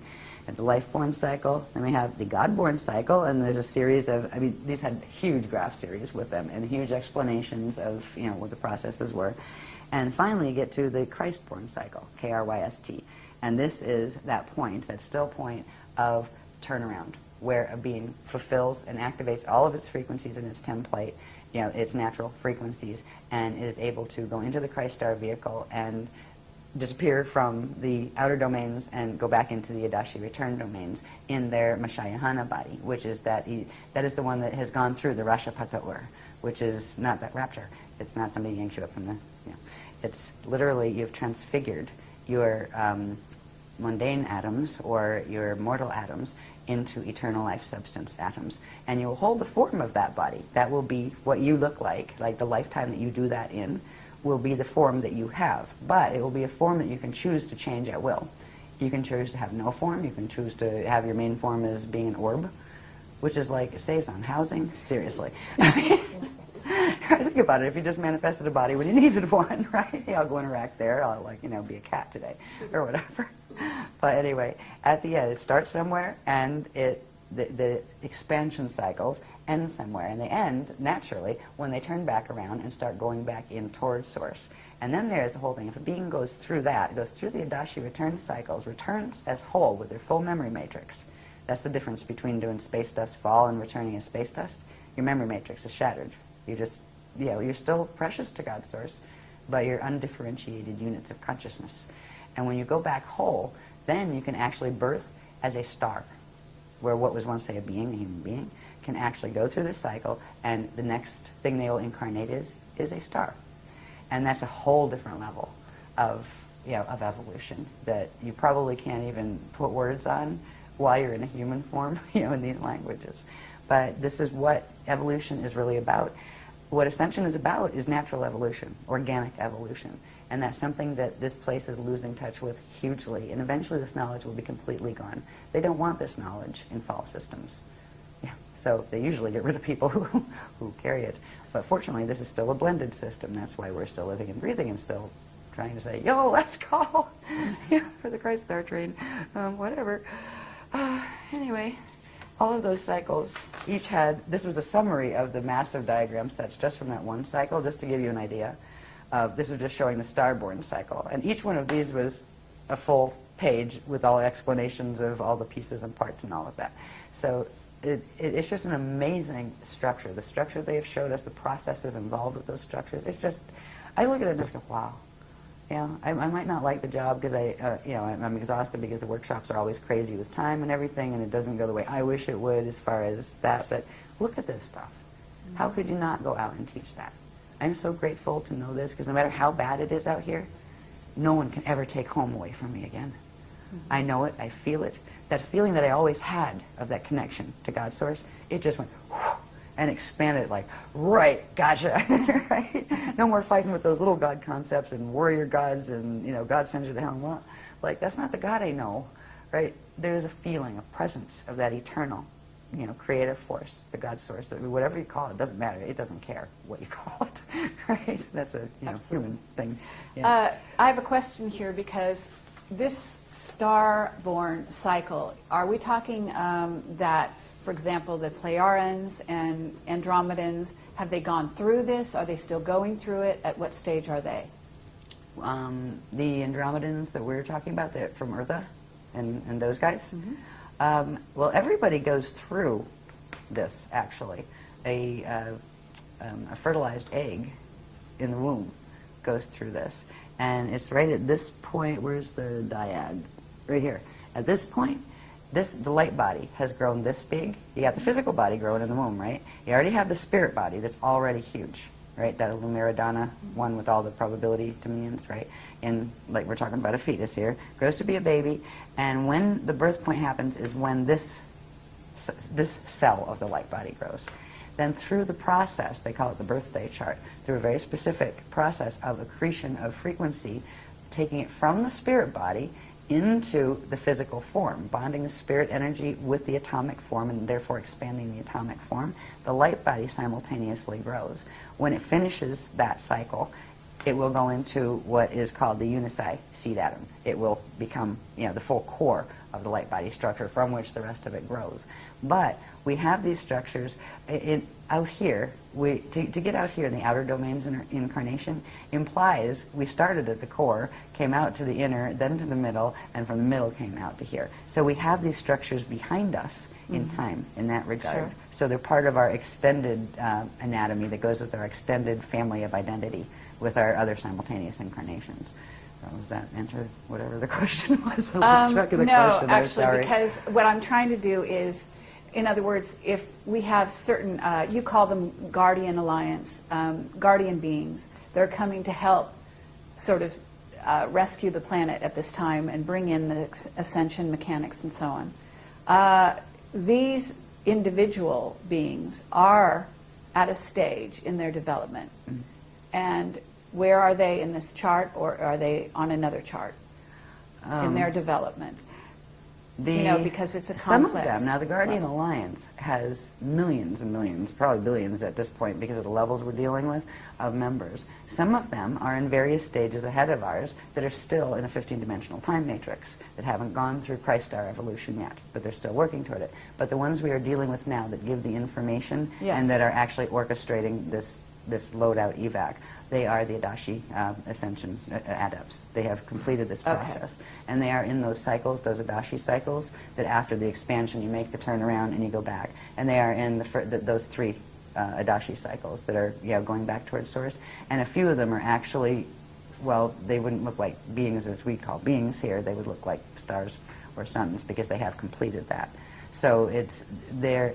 It was funny, we kept having mission upgrades, right, where, okay, we're talking to this group, we had the general ones from the Guardian Alliance, then we had the Iani, and then when the drama escalated more, the Adene came in, and then the Adandrea, and then there was like 6, 7 upgrades, and then we met the Aquafarian, and the Bende Aquari, and the the Aqui and the Aqui L, and these are the ones they've gone through the process.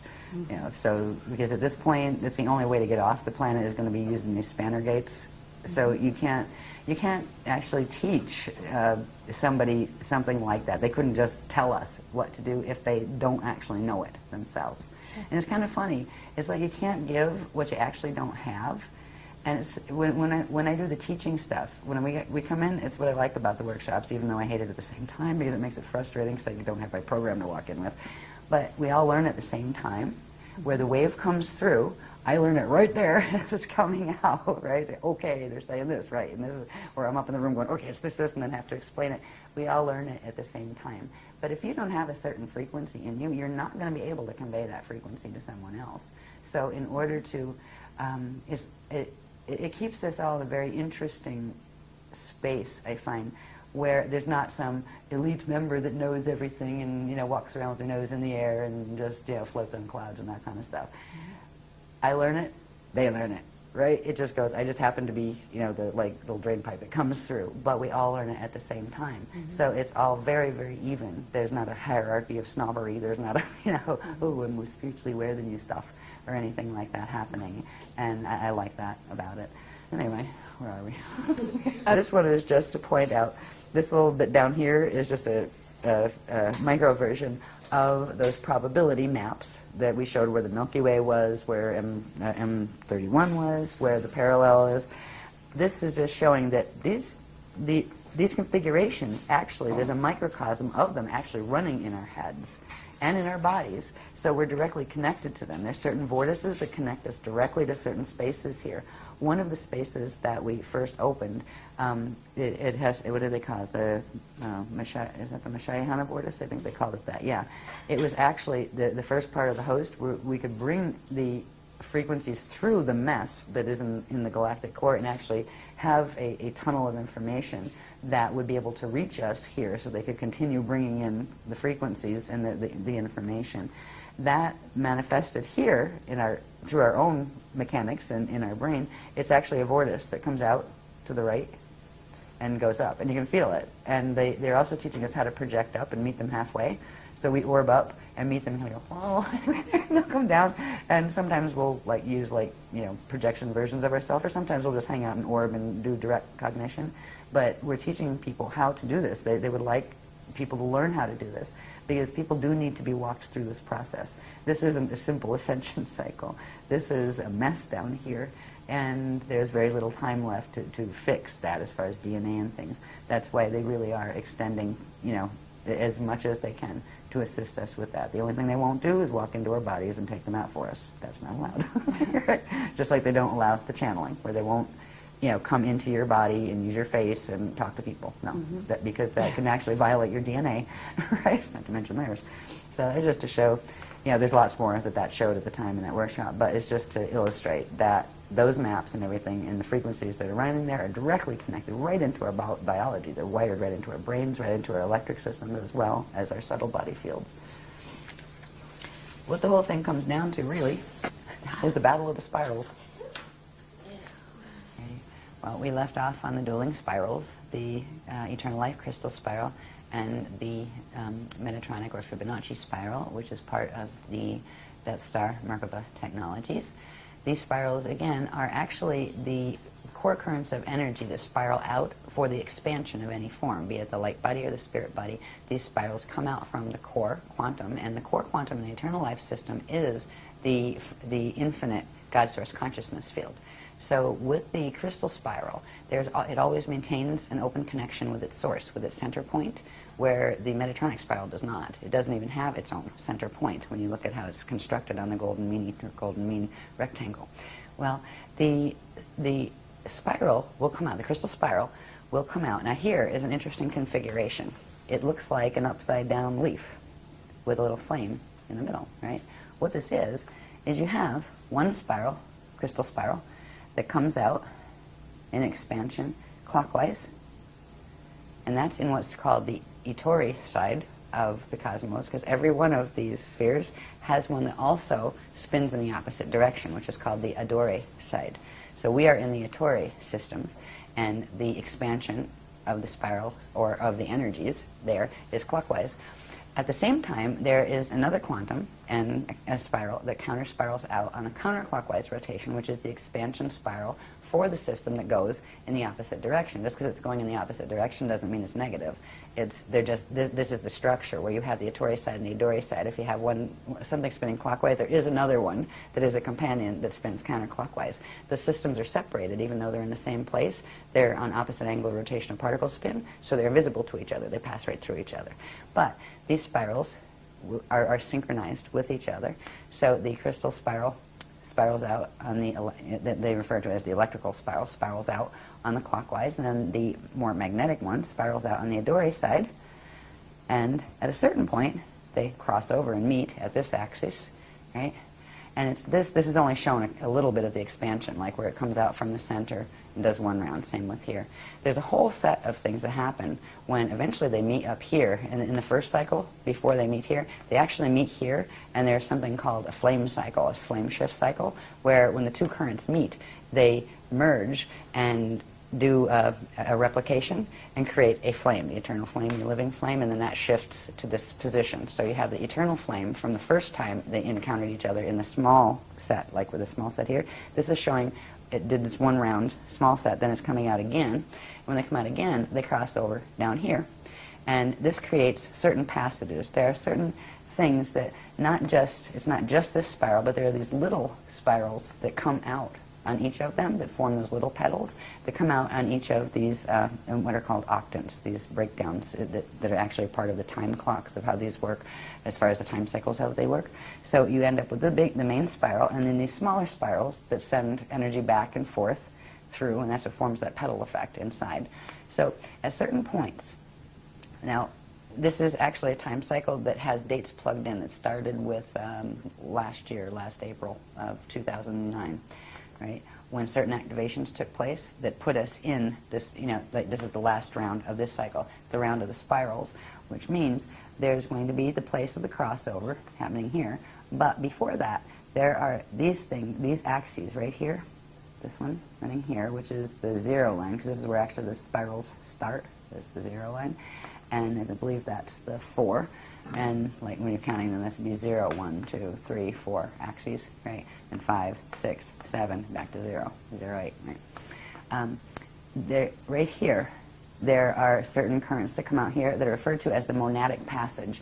That's where the spiral goes from being in one density to expanding into 2 densities. So going from a 3-dimensional spiral to a 6-dimensional spiral. That opens something called the monadic passages. And they allow for what is called the formation of the Jade body, which is a 6-dimensional, it is the 6-dimensional body that is transharmonic, that activates those they call them the Amaraya Merkabas, those really large ones, the last ones we talked about. So we just went through this period, March 15th of 2010, is when the Itori side of the monadic passages opened. Over here, we're going to have another period where the monadic passage on the Adore side, which is that counterspin side, opens. And there's going to be a point before that, which happens when, this is around September 2nd of 2010, this year, where they cross through, and it begins opening this area, which is referred to as the Amareya Passage. So there's a set of things involving these spirals, and these spirals are actually coming down through the probability maps that we looked at, the Milky Way and M31 and all of that. They're actually spiraling down through those, through into our solar system, through into our planet. They're both coming down. There's a certain point where the Metatronic spiral is also doing the same thing, coming right through the galactic core, interacting through our solar core, coming down into our planet core. So it's not shown on this one, but there is a point, if we just looked at the one spiral that is the clockwise one coming in that we saw in the other diagram, when that comes around, it's right over in this axis right here when that Metatronic spiral starts its takeover, right, where it goes past, interfaces it, and then tries to bend and harness the quantum. So it's right over in through here, and that right there is really the point where it grabs it. We're going to start feeling resistance and pull. Even though we've got the monadic passage open, there's going to be more influx of positive energy coming in, or strength feeling energy that you can feel from the Krystic spiral coming in here. There's going to be even more over here when the monadic passage on the Adore side opens. But it's like from that point until this point, which is August 6th of 2011, that's when the things that are going to end up dragged into the Metatronic harness, that will be the strongest point of pull. That's when the yank will happen, when they start frequency-wise being pulled over. The DNA starts being pulled over into the harness. At what point does that pull, that sort of negative pull, really start? A little before that? Yeah, you didn't actually give me a date for that. Now, this one starts, let's see, around February 16th of 2011. Okay. So February 16th to August 11th, did you say? Yeah, August 6th, August 2011. 6th of 2011. Yeah, that is a point where the dueling spiral effect, will be felt. Yet we have three of the Krystic activations. The one that just happened, that we're starting to feel the perk on now, right? The one that's coming when a part of this Amareya passage opens, that's the vertical passage, and then there will be another perk when the Adore side of the monadic passage opens. So we'll be getting strengthened before, the crystal spiral will be getting strengthened before it gets hit with the Metatronic harness. So that's why in this time period, if people start just even working with trying to link with the crystal spiral, that's the first step. And that's not that hard. That has to do with that code that's floating around over there called the Alleria that we'll talk about before this is over. It's the beginning. You're not going to fix your whole light body structure, maybe in 5 million years by just staring at that code. But that is the linking code to link into what's called the reservoir that is being built of crystal spiral frequency in the core of the planet. So this will be the period of most resistance. What it's going to look like in the mass drama, I have no idea. Because as this stuff goes on, the real fight isn't so much between the Krystics. The Krystics are opening these passages where they will have enough strength if they're working with their with Krystic intent, and they have the DNA to anchor it. They will pretty much ride through that. But in this period, you have actually a Metatronic spiral coming in, a takeover spiral, with two competing groups controlling it. It's like you have a spiral, and one line is red and one line is green, and they are fighting, not just to take everything, but to take everything away from each other. So that's where there may be wacky stuff in the mass drama that occurs. Flare-ups over here and over there, and somebody throwing bombs at each other, or whatever. So that is a bit of a it ought to be interesting to watch the news that period, right? Just to see. As we move past this, this is where the harness will start, and one time wave is going to follow the Metatronic spiral and go into the harness effect, and the other is going to go past it. So we're already got the two time waves going, but the Krystic time wave is just starting to come into activation. It will grow stronger as these monadic passages open.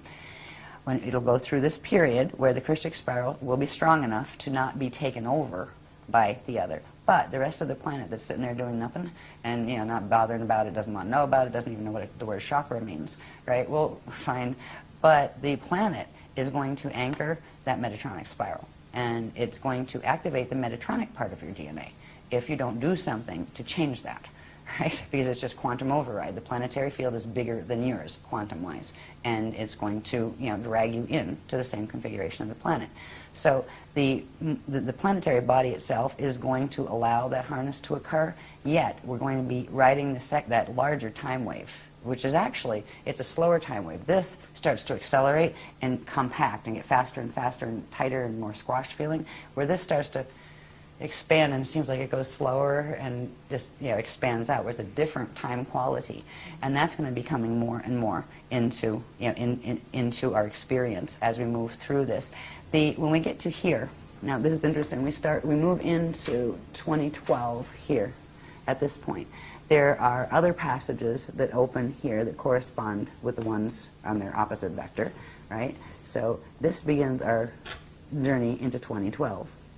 There are various activations that happen at each of these stages, and again, this is where you got the 2 time waves running, and it's important to pick, you know, to choose which time wave you want to ride, and to actively interact, consciously evolve, and interact with the frequencies of the one that you want to follow that path, or the other will just, you know, take you down the road with it. When we get to this point, over in here, this is, they call it the 12, 12, 12, 12, 11, 11, 11, 11 point for various reasons that have to do with other dynamics on other graphs. But this is the December 21st through 22nd, 2012. All right. This is the point where you've got full, and this is the point where if it weren't for this other crystal spiral coming in, this thing would have grabbed what of the Krystic spiral coming in, grabbed it, rolled it over, and this is where it would create pole shift. It would push and drag the whole thing right into pole shift. It would have dragged the planet into pole shift. They would have shifted the rods as well, and it would have been the last extinction.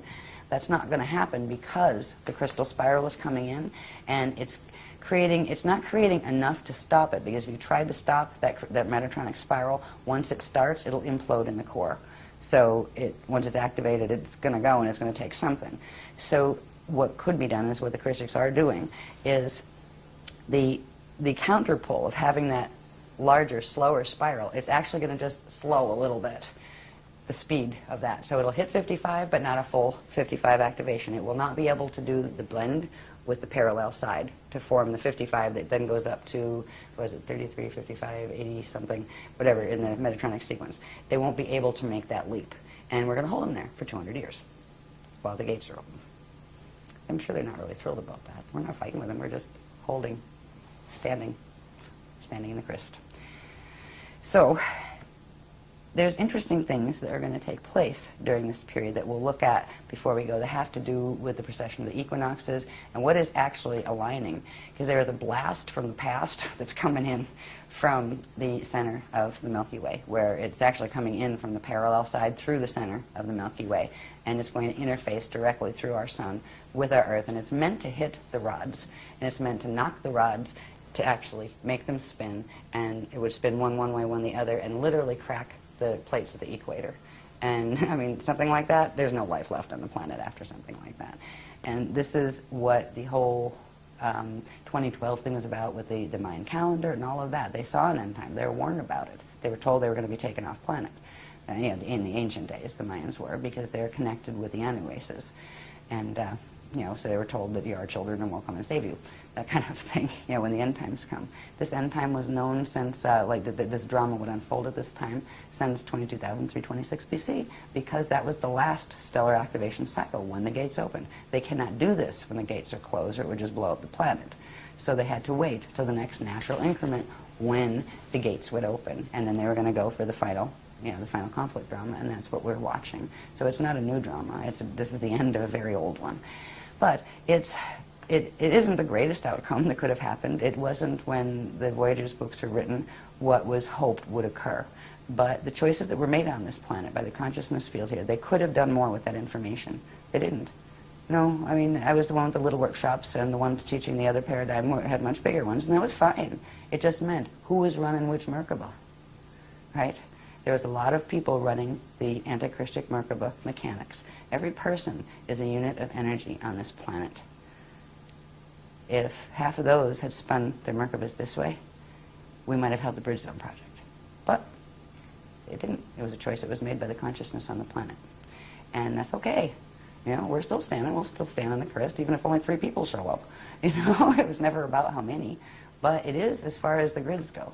The grids were oversaturated with the amount. And it was not just from here, it's also from other things that are being done, like HARP and various other machines that look like museums in France, and things like that, that are actually machines that are set up to create very specific, repeated patterns of cycling pulses, right? Even sometimes there are like speed limits set on very busy highways to keep a certain pulse in the grids. That 55 is real popular. Oh, yes. I mean, it is. There are people that consciously design these things in this planetary culture. This isn't an accident. Nothing here happens by accident, and rarely is it anything to do with what it appears to be. You know, that's just the way how the Illuminati game works here. But it's like, get over it. You know, we're on a prison planet, and there's still an escape route. This is good, right? One of the things that's important is when people are confronted with some of this information, it can be overwhelming. It's like, oh my God, I just want to be dead. You know, get me out of here. No, dead is not the answer. The worst thing a person can do is commit suicide right now, because your consciousness, if you drop the body on purpose, the consciousness will be stuck in this field. You want to be a ghost here while it goes down? Your body is your greatest gift right now, because in your body, if you run it the right way, if you bring in the proper frequencies, it will be your salvation. It will actually anchor the crystal spiral because you have human codes, and that will bring you out of it, and you won't want, at that point, you won't feel like it was so horrible. You can deal with this, honestly. You get over the shock, and you kind of go, ooh, well, I'm going to have a good day tomorrow anyway, right? And it's an adjustment process when you're processing this kind of a huge amount of information that you've never heard before. But I just want to, make it clear that suicide is not the answer. That's how to get stuck here. It's not worth doing. There's always a solution to get out. Your body will help you. You can anchor these frequencies in your body, and it will set your spirit free. So whenever, even if you do a normal, bardo and your body eventually dies, you won't be stuck in the 55 activation. But if you leave because you can't deal with the thought of having a 55 activation, you're going to get stuck in it. So I just wanted to say that, because I know this can be intimidating to some people. All right, so anyway. Now, excuse me. So what I want to do is get to the point where we talk a little bit about some of the things that do occur. So that big mystery about what's aligning with what. Oh, the galactic cord does something. Oh, that was in 1983. I mean, they're all like the internet. They're saying this group's saying this group's saying that. Everybody's trying to figure out what this big galactic core alignment is. Because honestly, in certain ways, if you line it up, it actually happened somewhere in the 80s. That's not the alignment. It's not about that. It is about the rods and the chambers and what they're doing. So we'll look at those in a minute. But this little time cycle here, it's about the spirals and how they're expanding out. And the simple thing that people really need to do is they need to decide which path. Do they take this information seriously enough to say, well, better be better safe than sorry. You know what I mean? Let's try that crystal spiral and see if I like it, And if you don't like it, you can always go back to the Metatronic way, no problem. There's nobody holds you here, you know what I mean? It's a free will thing. But anyway, I want to get to the graphs that have to do with a little bit on the body too. But before that, I want to show you one more thing. We're back up, way up at the top in our cosmic matrix, seeing our little Vecca system with the black holes next to us that are trying to suck us in and that kind of thing. Up here, again, is the Aquarian matrix. That is where the Crystal River host groups are coming from. The Adashi Adepts are coming from. And they are literally sending a frequency bridge down. It's actually acting like a respirator for this planet, because it's coming down. It partially goes through the solar gates, but only partially. But it's coming down, and it wraps almost like two currents that come down, and they're meeting in the center, the core of the Earth. If they weren't doing that in the core of the Earth, there's a thing that happens in a solar system, and it's just part of the natural mechanics of a solar system. If you have a sun that's prana-seed closes and it enters its Bardo cycle, all of the planets or stars in that system that have the natural circulation with it will follow suit. They will all close their prana-seeds, and they will all prepare to die together. This planet was going to go into that. If that happened, all the gates would shut except the wormholes. And this is actually the cosmic respirator at the moment. There are two currents that are coming down. What do they call that again? That's a big word. Yeah, I trip over my tongue on that all the time. Ancestation passage, they call it. And it is literally frequency currents that are coming down and forming a loop, coming in through the Earth rods, I imagine, and literally holding the core open so the prana seed doesn't close, so the gates can still circulate energy, and so the host can go. And that will stay for 200 years. And when that pulls up, the prana seed's going to close, and the natural process of Bardo for the solar system is going to unfold. So whoever does stay here after the 200 years is going to have a very interesting evolutionary experience, because there's going to be progressively more limited resources. You're going to watch species go extinct at hugely fast rates because they want out, right? You know, they're just like, okay, out of here, we're leaving the planet. You're going to see large groups of people doing that, be it from earth changes or wars or whatever, because it is the last call. But we've got 200 years before that point comes, fortunately. Now, what the solution is we need to reverse mutate as much as we can the light body structure and turn back on the spirit body, light body flows that have been blocked by these fields, and get the junk DNA to reassemble so it can process the natural atomic and chemical changes that would occur in a body when it goes through the activating the Merkaba process, because it is a biochemical process. The part in the process called fetal integration, that is when the consciousness from the spirit body begins to enter the fetal body in the baby, right? It starts to come in.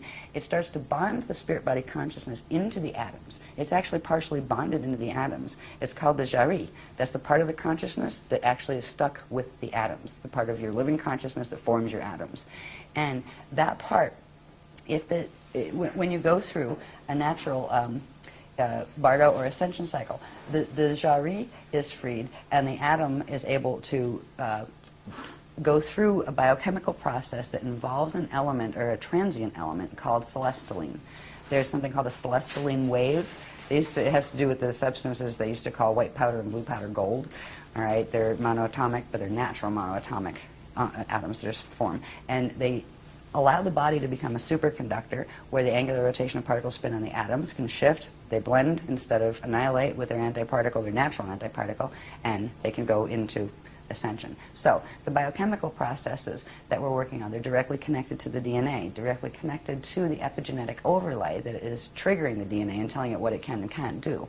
The techniques that we've been working with all along have progressively. We started with fixing the light body structure, then different layers of that, then what's called the crystal body structure that's part of the light body structure. Then we went into turning back on the core flows of the spirit body structure. Now we're working with what's called the Ajay body structure, which is the part of this anatomy that brings those two together and allows the core flows to happen where you can actually go into orb. These little orbs we see in some of these photos and those kind of things, eventually we will be able to turn ourselves into those as a traveling medium. What you don't see with an orb, a natural orb, would have its Merkaba fields moving around it, right? They're the parts you don't see, but you might get a photograph of the orb itself, right? You can also have orbs that are coming from the other system as well, where they are using the Death Star Merkaba, and you can't tell just by seeing the orb. You would have to be able to see the structures of its system and whether it had a poison apple-shaped magnetic field around it, or whether it had the natural thing that looks like a butterfly, which is the natural electromagnetic field. So anyway, when we're going to think about reverse mutating, it has to do with techniques, not techniques in a laboratory where you have somebody go play with your DNA. You play with your own DNA by literally, first of all, knowing what pieces of the anatomy you're trying to turn on and trying to heal, and working with them directly through certain breathing techniques, through certain visualization exercises, through certain projection exercises. There are even certain movements and some yoga moves that the Guardians refer to as logas, because you also use energy work with the chakras with them and things. There are things to do that help the body to get into the space where these things can be repaired, so you do become able to do these. We have structures in the body that have to do with it. These were in some of the earlier teachings. It shows the density 1 body, and this would be your density 2 body. If things were normal right now, say you could say this was your Earth body and this was your Terran body, Terran density 2, right? But we actually have these fields on each density level. This would be your soul level body, and this would be your incarnate level. If you had the density 3 one here, you'd have your oversoul, then you would have your avatar, then you would have your rishi level. Now, this is 3 dimensions here, this is 3 here. They each have their radial body structure. They are connected, but these have to be opened. So these become a 6-dimensional structure, because the gates that we're going through require the 6-dimensional structure that actually has a 24 to 48 strand capacity, which is where the host comes in and those fancy Merkabas come in.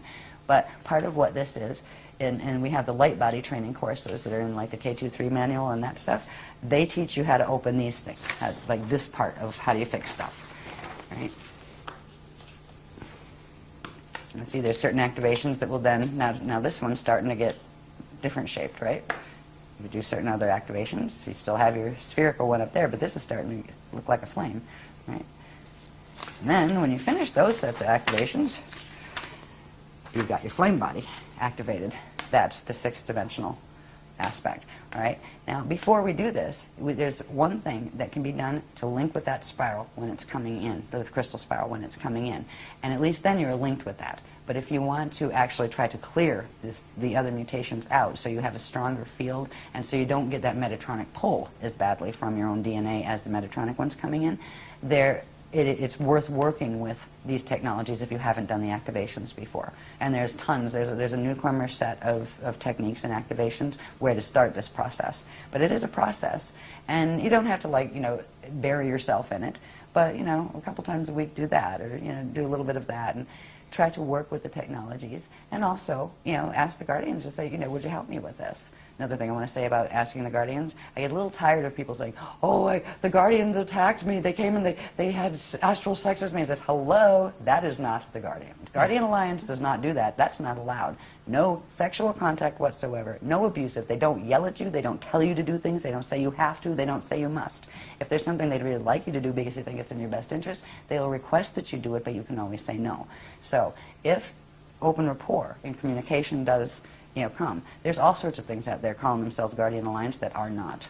And you have to be careful with that. Our DNA right now, if you've done nothing with your DNA to get your line clearer, it runs 2 lines. It'll actually run 3. You can run a Krystic one, a green one, or a red one, which means an Anunnaki one, a Drac one, or a Krystic one. So we've all got combinations of those codes. So anyway, I just wanted to add that in there, because we get a little tired of hearing people say, I'm going to go to the newspapers. I was like, well, good luck with that. But that's not us. You know what I mean? That's not our guys. They don't do that. In fact, we've taught against that, and we've taught to watch out for that for ages. If they were going to do that, they wouldn't be teaching not, to look out for that, because people are doing it. Also make it clear that other people who offer to activate your DNA for you or your flame body for you is at the same time. Exactly. Yeah, there's been another thing that some well-meaning or not people have done where they'll say, oh, I'll give you a session and I'll activate your 12-strand pattern for you. Oh, I'll activate. There's nobody that can do it for you but you. It has to be you that does it. You have to choose. There are simple techniques. They're not hard.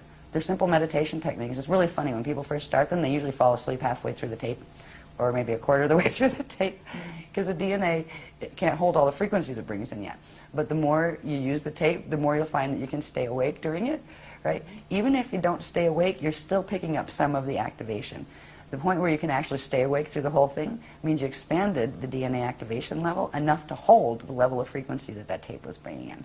All right, so as far as having other people fix you when it comes to DNA activation, you are much, much safer to just look at various techniques, feel which one feels better for you, and use that one, and not have somebody else. Because you know what? Nobody else can activate your DNA for you, but they can transfer things into your DNA that weren't there otherwise. They can implant you that way, and some people are being used that way. Sometimes they don't even know it, that they're well-meaning. But where did they think? Like, what kind of egos does it take to say, I'm going to go activate your DNA for you? Hello? Get your ego in check. You know what I mean? Absolutely. So anyway. Let's talk a tiny bit about monatomic gold, because there's a lot of misinformation about that.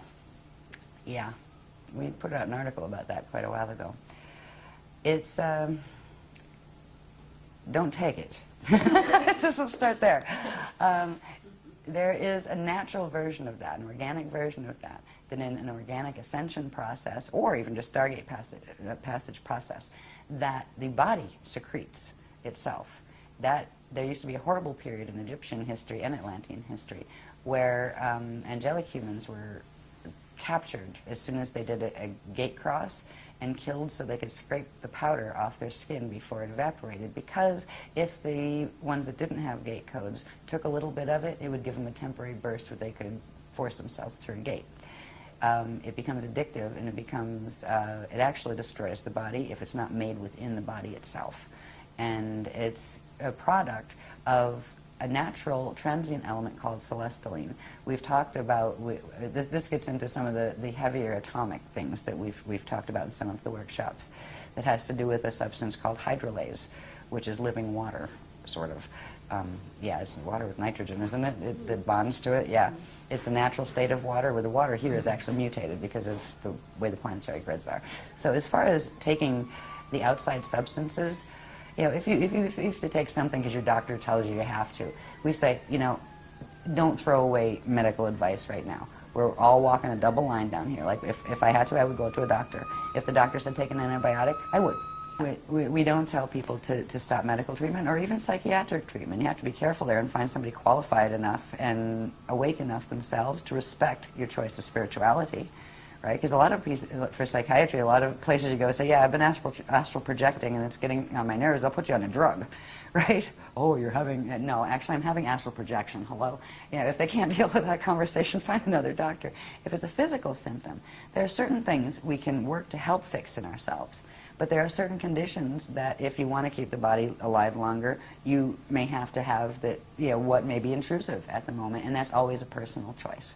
You know, I would probably be much less likely to rely on a doctor for myself than I would be for my child, for example. Right? I might take chances with me, but I'm not going to take it with, you know, with my children or someone I love, or, you know, my husband or something.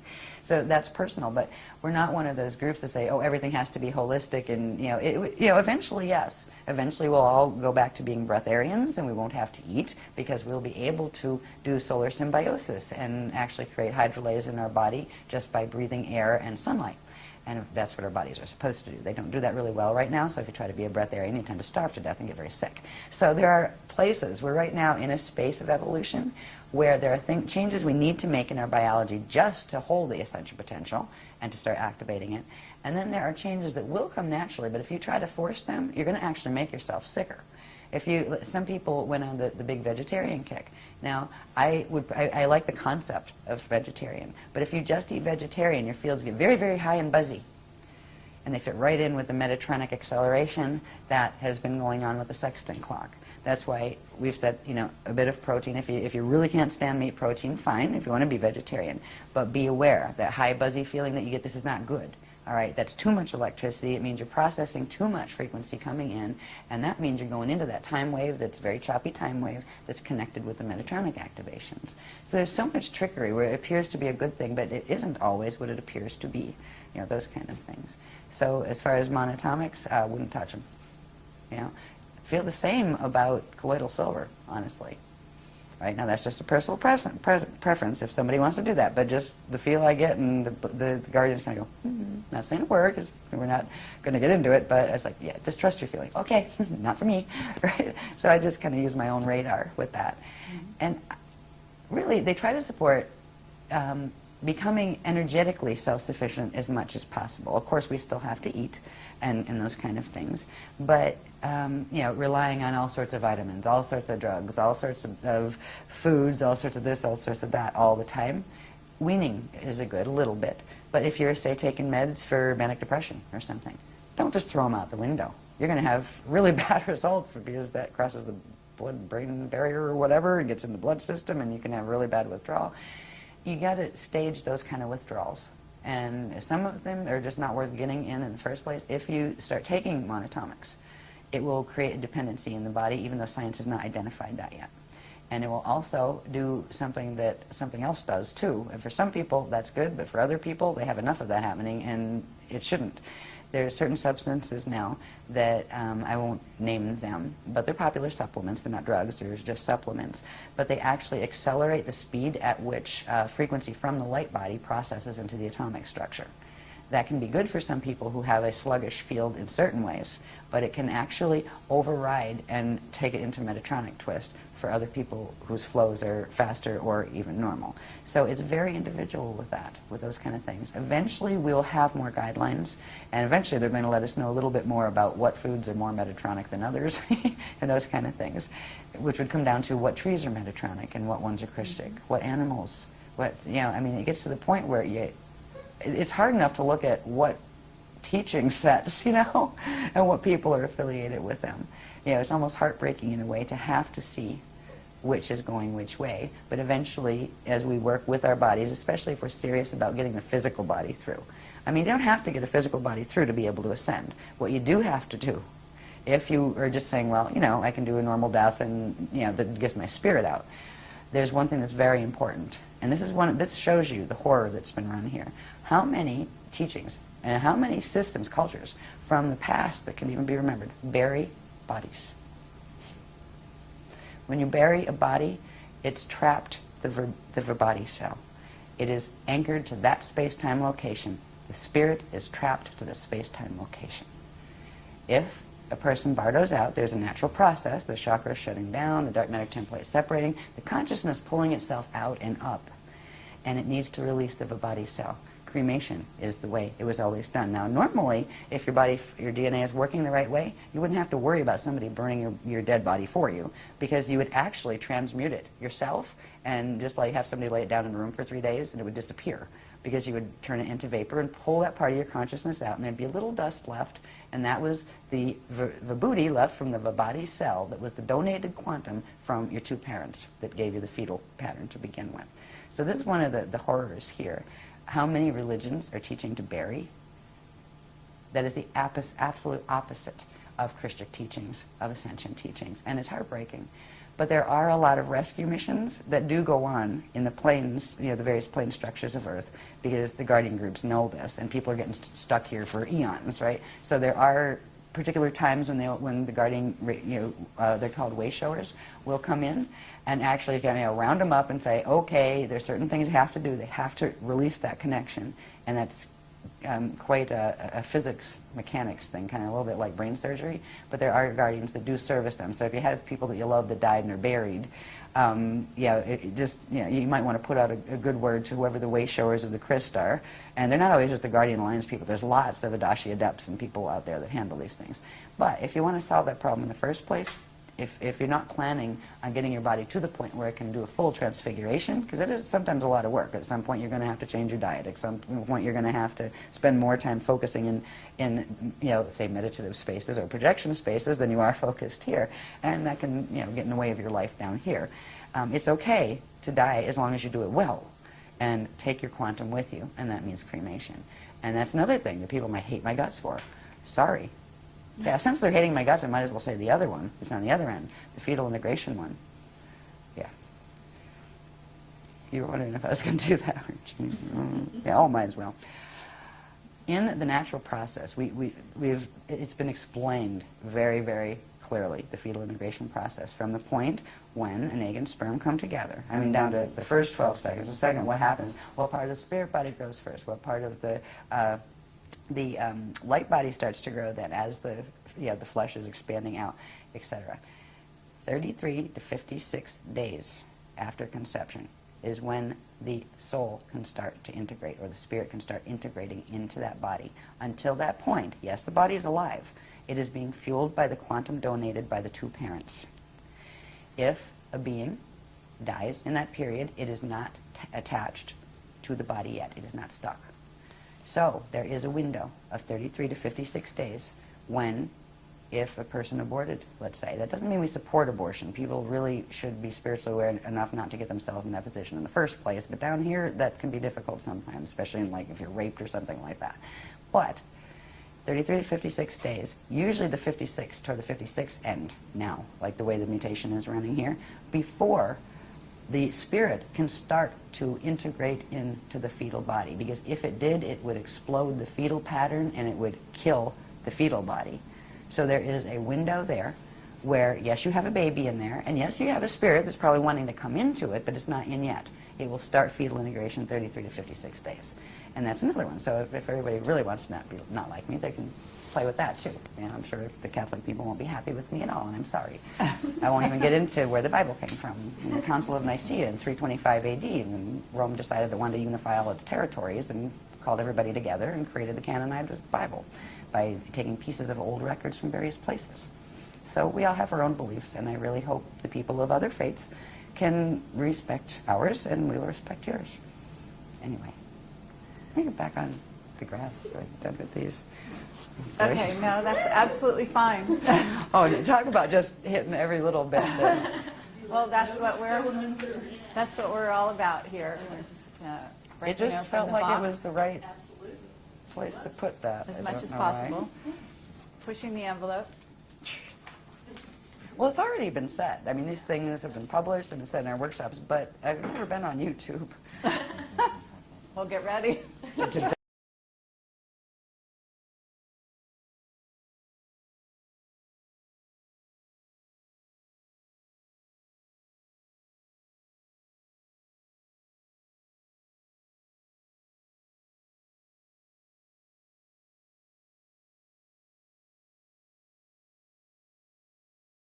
At some point, we want to talk about the 2012, from there on, what happens, and the fact that that's not the end of the world, and that they're not going to ascend on that day, and so on and so forth.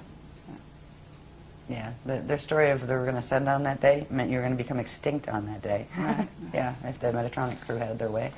Anyway, I want to show a couple of things because I want to get to one point that shows something that is important that has to do with the what to do. The linking code, there is a linking code, and I'll show you how it works. But first I just want to, they're asking me to put these up just to get a view on these. These are, we showed the light body structure of the flame body and the activations. The part of the activations that when you do the flame body, it also begins activating these parts of the field that are part of the chariot of fire. So we're activating those parts. They build up to activating the Christ star vehicle, the Merkaba levels that build up to the Christ star vehicle, and that builds up to activating the Amaranth.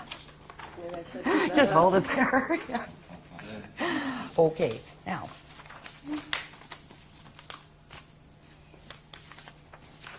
Back to the Alleria. No, that's not the Alleria, that's the Lumiridana. That's the spirit body structure, right?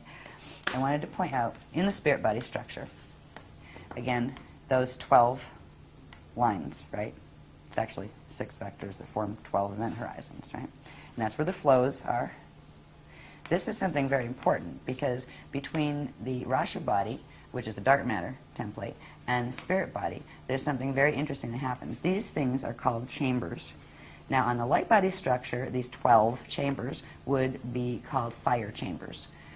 On the spirit body, they're called Allurian chambers. They are actually the chambers within which they interact with the dark matter body that form atomic structure when the body is working properly. This is how stars actually birth atoms. And they don't just birth a few, like 3 primary ones, and they all bump in together and then form the next couple. It doesn't work that way.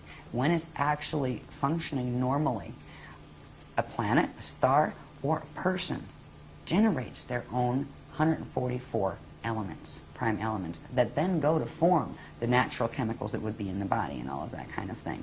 So there we have the template, the human aspect of this mixed race we call humanity. The angelic human aspect does have the core pieces of fragment DNA that correspond to each of those 144 elements. Right now on the planet body is not manufacturing 144 elements because of the mutations.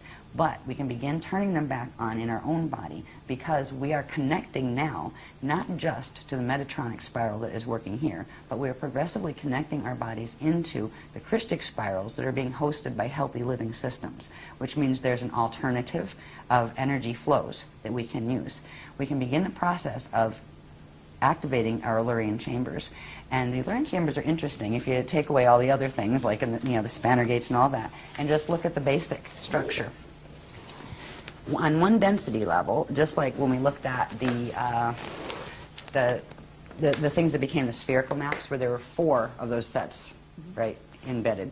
Well, this is 4. You have one for D1, D2, D3, and then what's called the density level one. And that's the one that corresponds to, let's say, the space between D3 and D4. All right, so you again have a 4-level structure. Each one of these, like say on D1, manufactures a set of 12, These each manufacture one of the elements, one of the 144 elements. When you take it all the way up to the 12-dimensional structure, you will get the 144 elements. So each line corresponds with a certain specific set. On D1 it'll be this. On D2 it steps down to that. On D3, it steps up to that. We went through a whole series of things that explained this process in depth, right, as far as how the elements are manufactured, how they're supposed to be manufactured in the natural structure of the spirit body. And had our own atomic chart, like the kind that resembles the atomic chart that you see in physics class or whatever. But there is another way to, instead of like analyzing and memorizing each one of those by their proton number and all that kind of stuff, because that's what it is. It's proton numbers. That's how how science here keeps track of it. And it's the same thing. It's the same atomic chart. You have your hydrogen all the way up to things that don't have names yet because they haven't found 144 here because they're not here yet. There is a way to trigger the pieces of DNA that are connected to each of these. We still have the dormant encryption in the DNA, but because it's not materializing on the planet because of the mutations, it isn't assembling in the DNA or our bodies. And some of those elements are essential to the biochemical processes of transfigurative ascension. There is a way, now again if we look at this pretty little thing, this is again putting the flows back where we just had the lines showing there, the lines with their atomic numbers on them, right? This actually is there's 4 layers to this, which corresponds to the 4 sets there, and it has its 12 flows. Each of these has certain sets of colors that not only go with what comes up the center line, but if you'll notice on this one, and I have it upside down, if you notice on this one, it has to do with the circulation where energy comes up one of these and then flows down these. It actually comes up through, I believe, it goes out. Which ones are axiotonal? This is the interface between the 12 lines that are of the spirit body and the 12 lines that are of the light body. And there's an interaction between them, and it's through that. You also have the Rasha body in there. There's 3 different currents running that actually form the elements that are the atomic elements.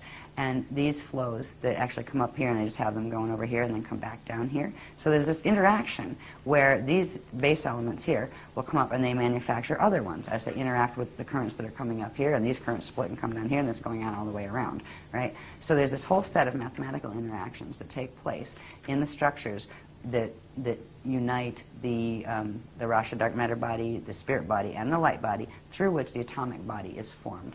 And these numbers correspond to the colors that correspond to the frequency bands of each of these. There would be a color. There's a color spectrum that goes, say, 1 through 12. 1 is red, D1 is red, D2 is orange, D3 is yellow, all the way out to D12, which is that white, the liquid light white color. So the colors correspond to the frequencies, and the frequencies, the colors correspond to, these colors would change on each line because the numbers change. It's called the mix master, and this has to do with quite a complicated process of what angles, which dimensional level is at.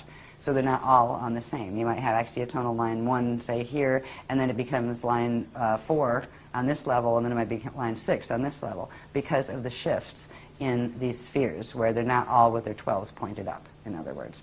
So it is literally the atomic creation factory that our bodies are supposed to be, that a planet body is supposed to be, a star body is supposed to be, to begin triggering the activation of those 144 presently dormant, most of them, elements in the body. This code can be used through optical pineal induction.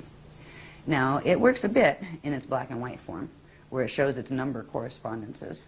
And the number correspondences correspond to colors and to the information that is actually on this chart, right, the technical mathematical information.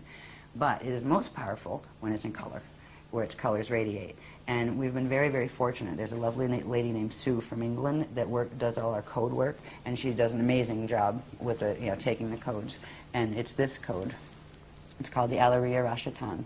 And this is the linking code into what is called, something that's actually activating this weekend, that is called they call it the Orb Reservoir, but it's actually the Aurora Reservoir. It is in the core of the planet, there's going to be a reservoir of energy coming in now from the Aurora continuum and carrying the Krystic spiral frequencies. And that, just using this code, which actually contains the whole imprint, the whole template, for the 144 different elements, and simply you can just put out the intention, go down to Earth core, holding an image of it in your mind, just kind of like even inhale at once and go, and just send down to Earth core with the intention that I want to ride the crystal spiral, right? And that is a start. That will link. It's that simple to link. Now, once you link, then there's the light body and the various pieces of yourself you might want to put back together if you want your fields to be strong enough to handle that period, the periods that are going to come up in between now and 2012. But it is the simplest host I have ever seen to be. We didn't have it this easy. The groups didn't. We had to work piece by piece, starting with the light body, just to be able to fix that level so we could bring those frequencies in so they could activate on the planet. Right? So we did a lot of hard work to get it to the point where this reservoir could be created that is available to anybody who chooses to, to choose to go on the Christos. So that is the first step. There's other stuff you can do, and there's like, we already have tons of techniques to begin the other parts for people who want it. If you don't want it, that's fine. But that is a linking code, and it's directly keyed. It's not just a pretty little picture. It is directly keyed to the atomic chart, the Alleria chambers, the Allerian chambers chart. There's a whole set of workshop things that go with this, so I just tried to paraphrase it fast. I wanted to get that in there, and there's one more thing I would like to get in here. Oh, look at this. We're at the bottom of the pile. I'm so happy. Yeah, I mean, I love talking about it, but I get weary, just like people get weary listening to me. It's like, yeah, I need a wake-up band sometimes in the workshops. You're doing a great job. So. Thank you. Do not worry. Try to do these the simple way. There's a lot of information in these, and I don't have to, I'm not going to read all the little pieces and stuff, that takes forever, but this information is in the Irish, the Ireland workshop, which is what, Sliders 5? 6. That was 6, right? Sliders 6 workshop has the whole set of these charts and talks about this. What you're looking at here is our sun, okay, in the center. This would be our, the solar plane, or where Earth is orbiting around the sun. And it's not done in scale, like, it's just done with that sun at the center just to show these relationships. Over here, you would have Earth with its staff and its rods and shield at its tilt, right? So actually, this is one of the rods, and this is one of the rods, or chambers. And the tilt here, you can see it on the shields. So that's Earth sitting at this angle in the solar plane, and this is like the solar north up here. The sun also has the two rods and the two chambers, right here. Over here is what you don't see, that because of the way the wormholes are set up, there is a direct counter movement and relationship between parallel Earth that is in that parallel galaxy. It's taken them millions of years actually to build this system, to twist things in this system enough where they could create this. But this is already in sync, and it has been. They had a big victory about 13,000 years ago. I think it was 10,958 BC. It's somewhere down here. Yeah, no, 10,948 BC. Right. So this is what you don't see orbiting right on the opposite orbit of Earth is parallel Earth, and that's on the other side of the wormhole structure. It also has its chambers and rods, and it's also counter-tilted. Where our tilt is this way, they're tilted that way. Through the center gates, the core gates of the sun, they link, and they form an open wormhole network at the center of the sun. Now this is just what happens all the time since they built this system. Okay, this has created the acceleration in the natural Stargate opening cycle, where this one was ours was speeded up to sync with this one. So this could be, and now they're actually tethered by their rods. Now they're still spinning, so there's a period where the rods separate and then come back together again as they're spinning. And this gives you the false precession, the precession of the equinoxes gives you a system that's referred to as the false yugas. And that's something that is also associated with the Metatronic Death Star Merkaba teachings and all of that. You'll find the false yugas cycle. They're actually e-yugas, and they're supposed to be 26,556 years long. And at this point, because they've changed a couple times, they got faster and faster with the sextant distortion. Let me see if we have that here. How fast are they?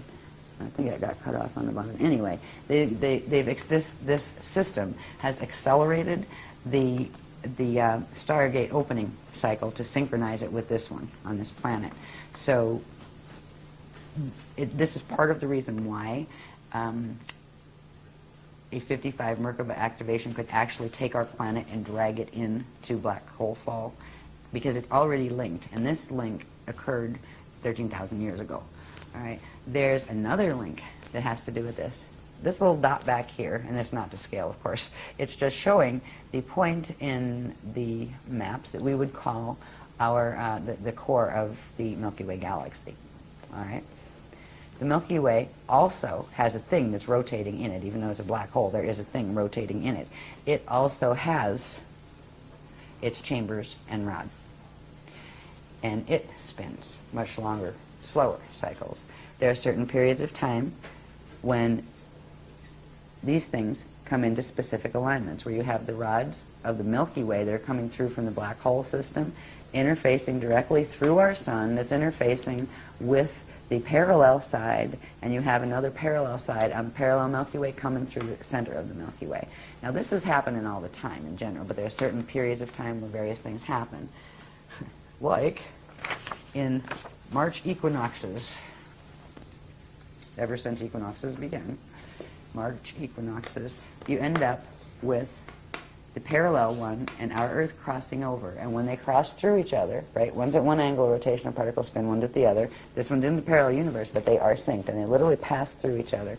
The core is open temporarily for that period of time. Do you know how many pagan celebrations and old, ancient cultures used to do their fertility rites and their all sorts of interesting ceremonies on the equinoxes and the solstices? This is why they were taught to do them, because things could come in, you get yourselves pregnant over here, things could come in and soul immigrate directly right through from parallel. And this is part of the trickery that has been going on here. I mean, great, we got equinoxes and solstices. That's not great. Because they are actually part of the twisted sextant clock that is part of this nasty wormhole black hole vortex system. Then we also have what happens, let's see, which one is this? Do we need that one? Now it's just showing where they blend. June solstice. Okay, so things keep, then they rotate apart again. And you have, we're over here, and then they're over there, right? But they're still aligned directly through the solar gate. So there's another gate opening there. The most powerful one is actually when they totally overlap with each other for that period, and that is in the equinox periods, right? So again, they're, we're going this way, and they're coming this way. We overlap again on the September equinox. We overlap over here this time and pass through each other again. I'll just do these really fast. And then in December solstices. Okay, are you familiar with the Alice Bailey material? I've heard of Bailey, but I've not read it. Okay, and well, they talk about it a lot about like the Buddha festival and various festivals that go on various times of the year, and full moons mainly. Moons, yeah. We haven't even touched on the moon stuff yet. Right. Yeah. But there has to be, I think, some kind of link up here. Yeah. I'm sure And there is. It might be great to. Yeah, I'm sure there's an touch on extension that. of these diagrams that actually show what the moon is doing during all of this, because it's very much tied to. Yeah, because the full moons are tied to the equinoxes and. Okay. Yeah, we gotta plug the moon into this. The source is tied to the Great White Brother. Yeah. That's Yes. his house. Oh, yeah, okay, Bailey did that, yeah. Yeah, I knew the name sounded familiar, and I know the GWB. Yeah, those guys. Okay, so anyway, this is where it gets interesting, because here's where you're ending up with rods. You got the solar rod running with the galactic rod, right? You also have the planetary rods aligning through them. So there's this interesting thing happening here because of this one. It's a much more powerful one, and this is the point where certain things could happen. If there were frequencies thrown through here hard enough, you could whack this rod and actually spin our rods. And Okay, and what shift. What time of year is this? this is coming into December, right here. It starts actually around November 21st here, and then the rotation continues, and the alignment is actually this right here. While we're here, and this is our December 21st position, our rod links in here at this angle, which crosses through the solar rod and this one, and that is what allows this and this to grab that and drag it.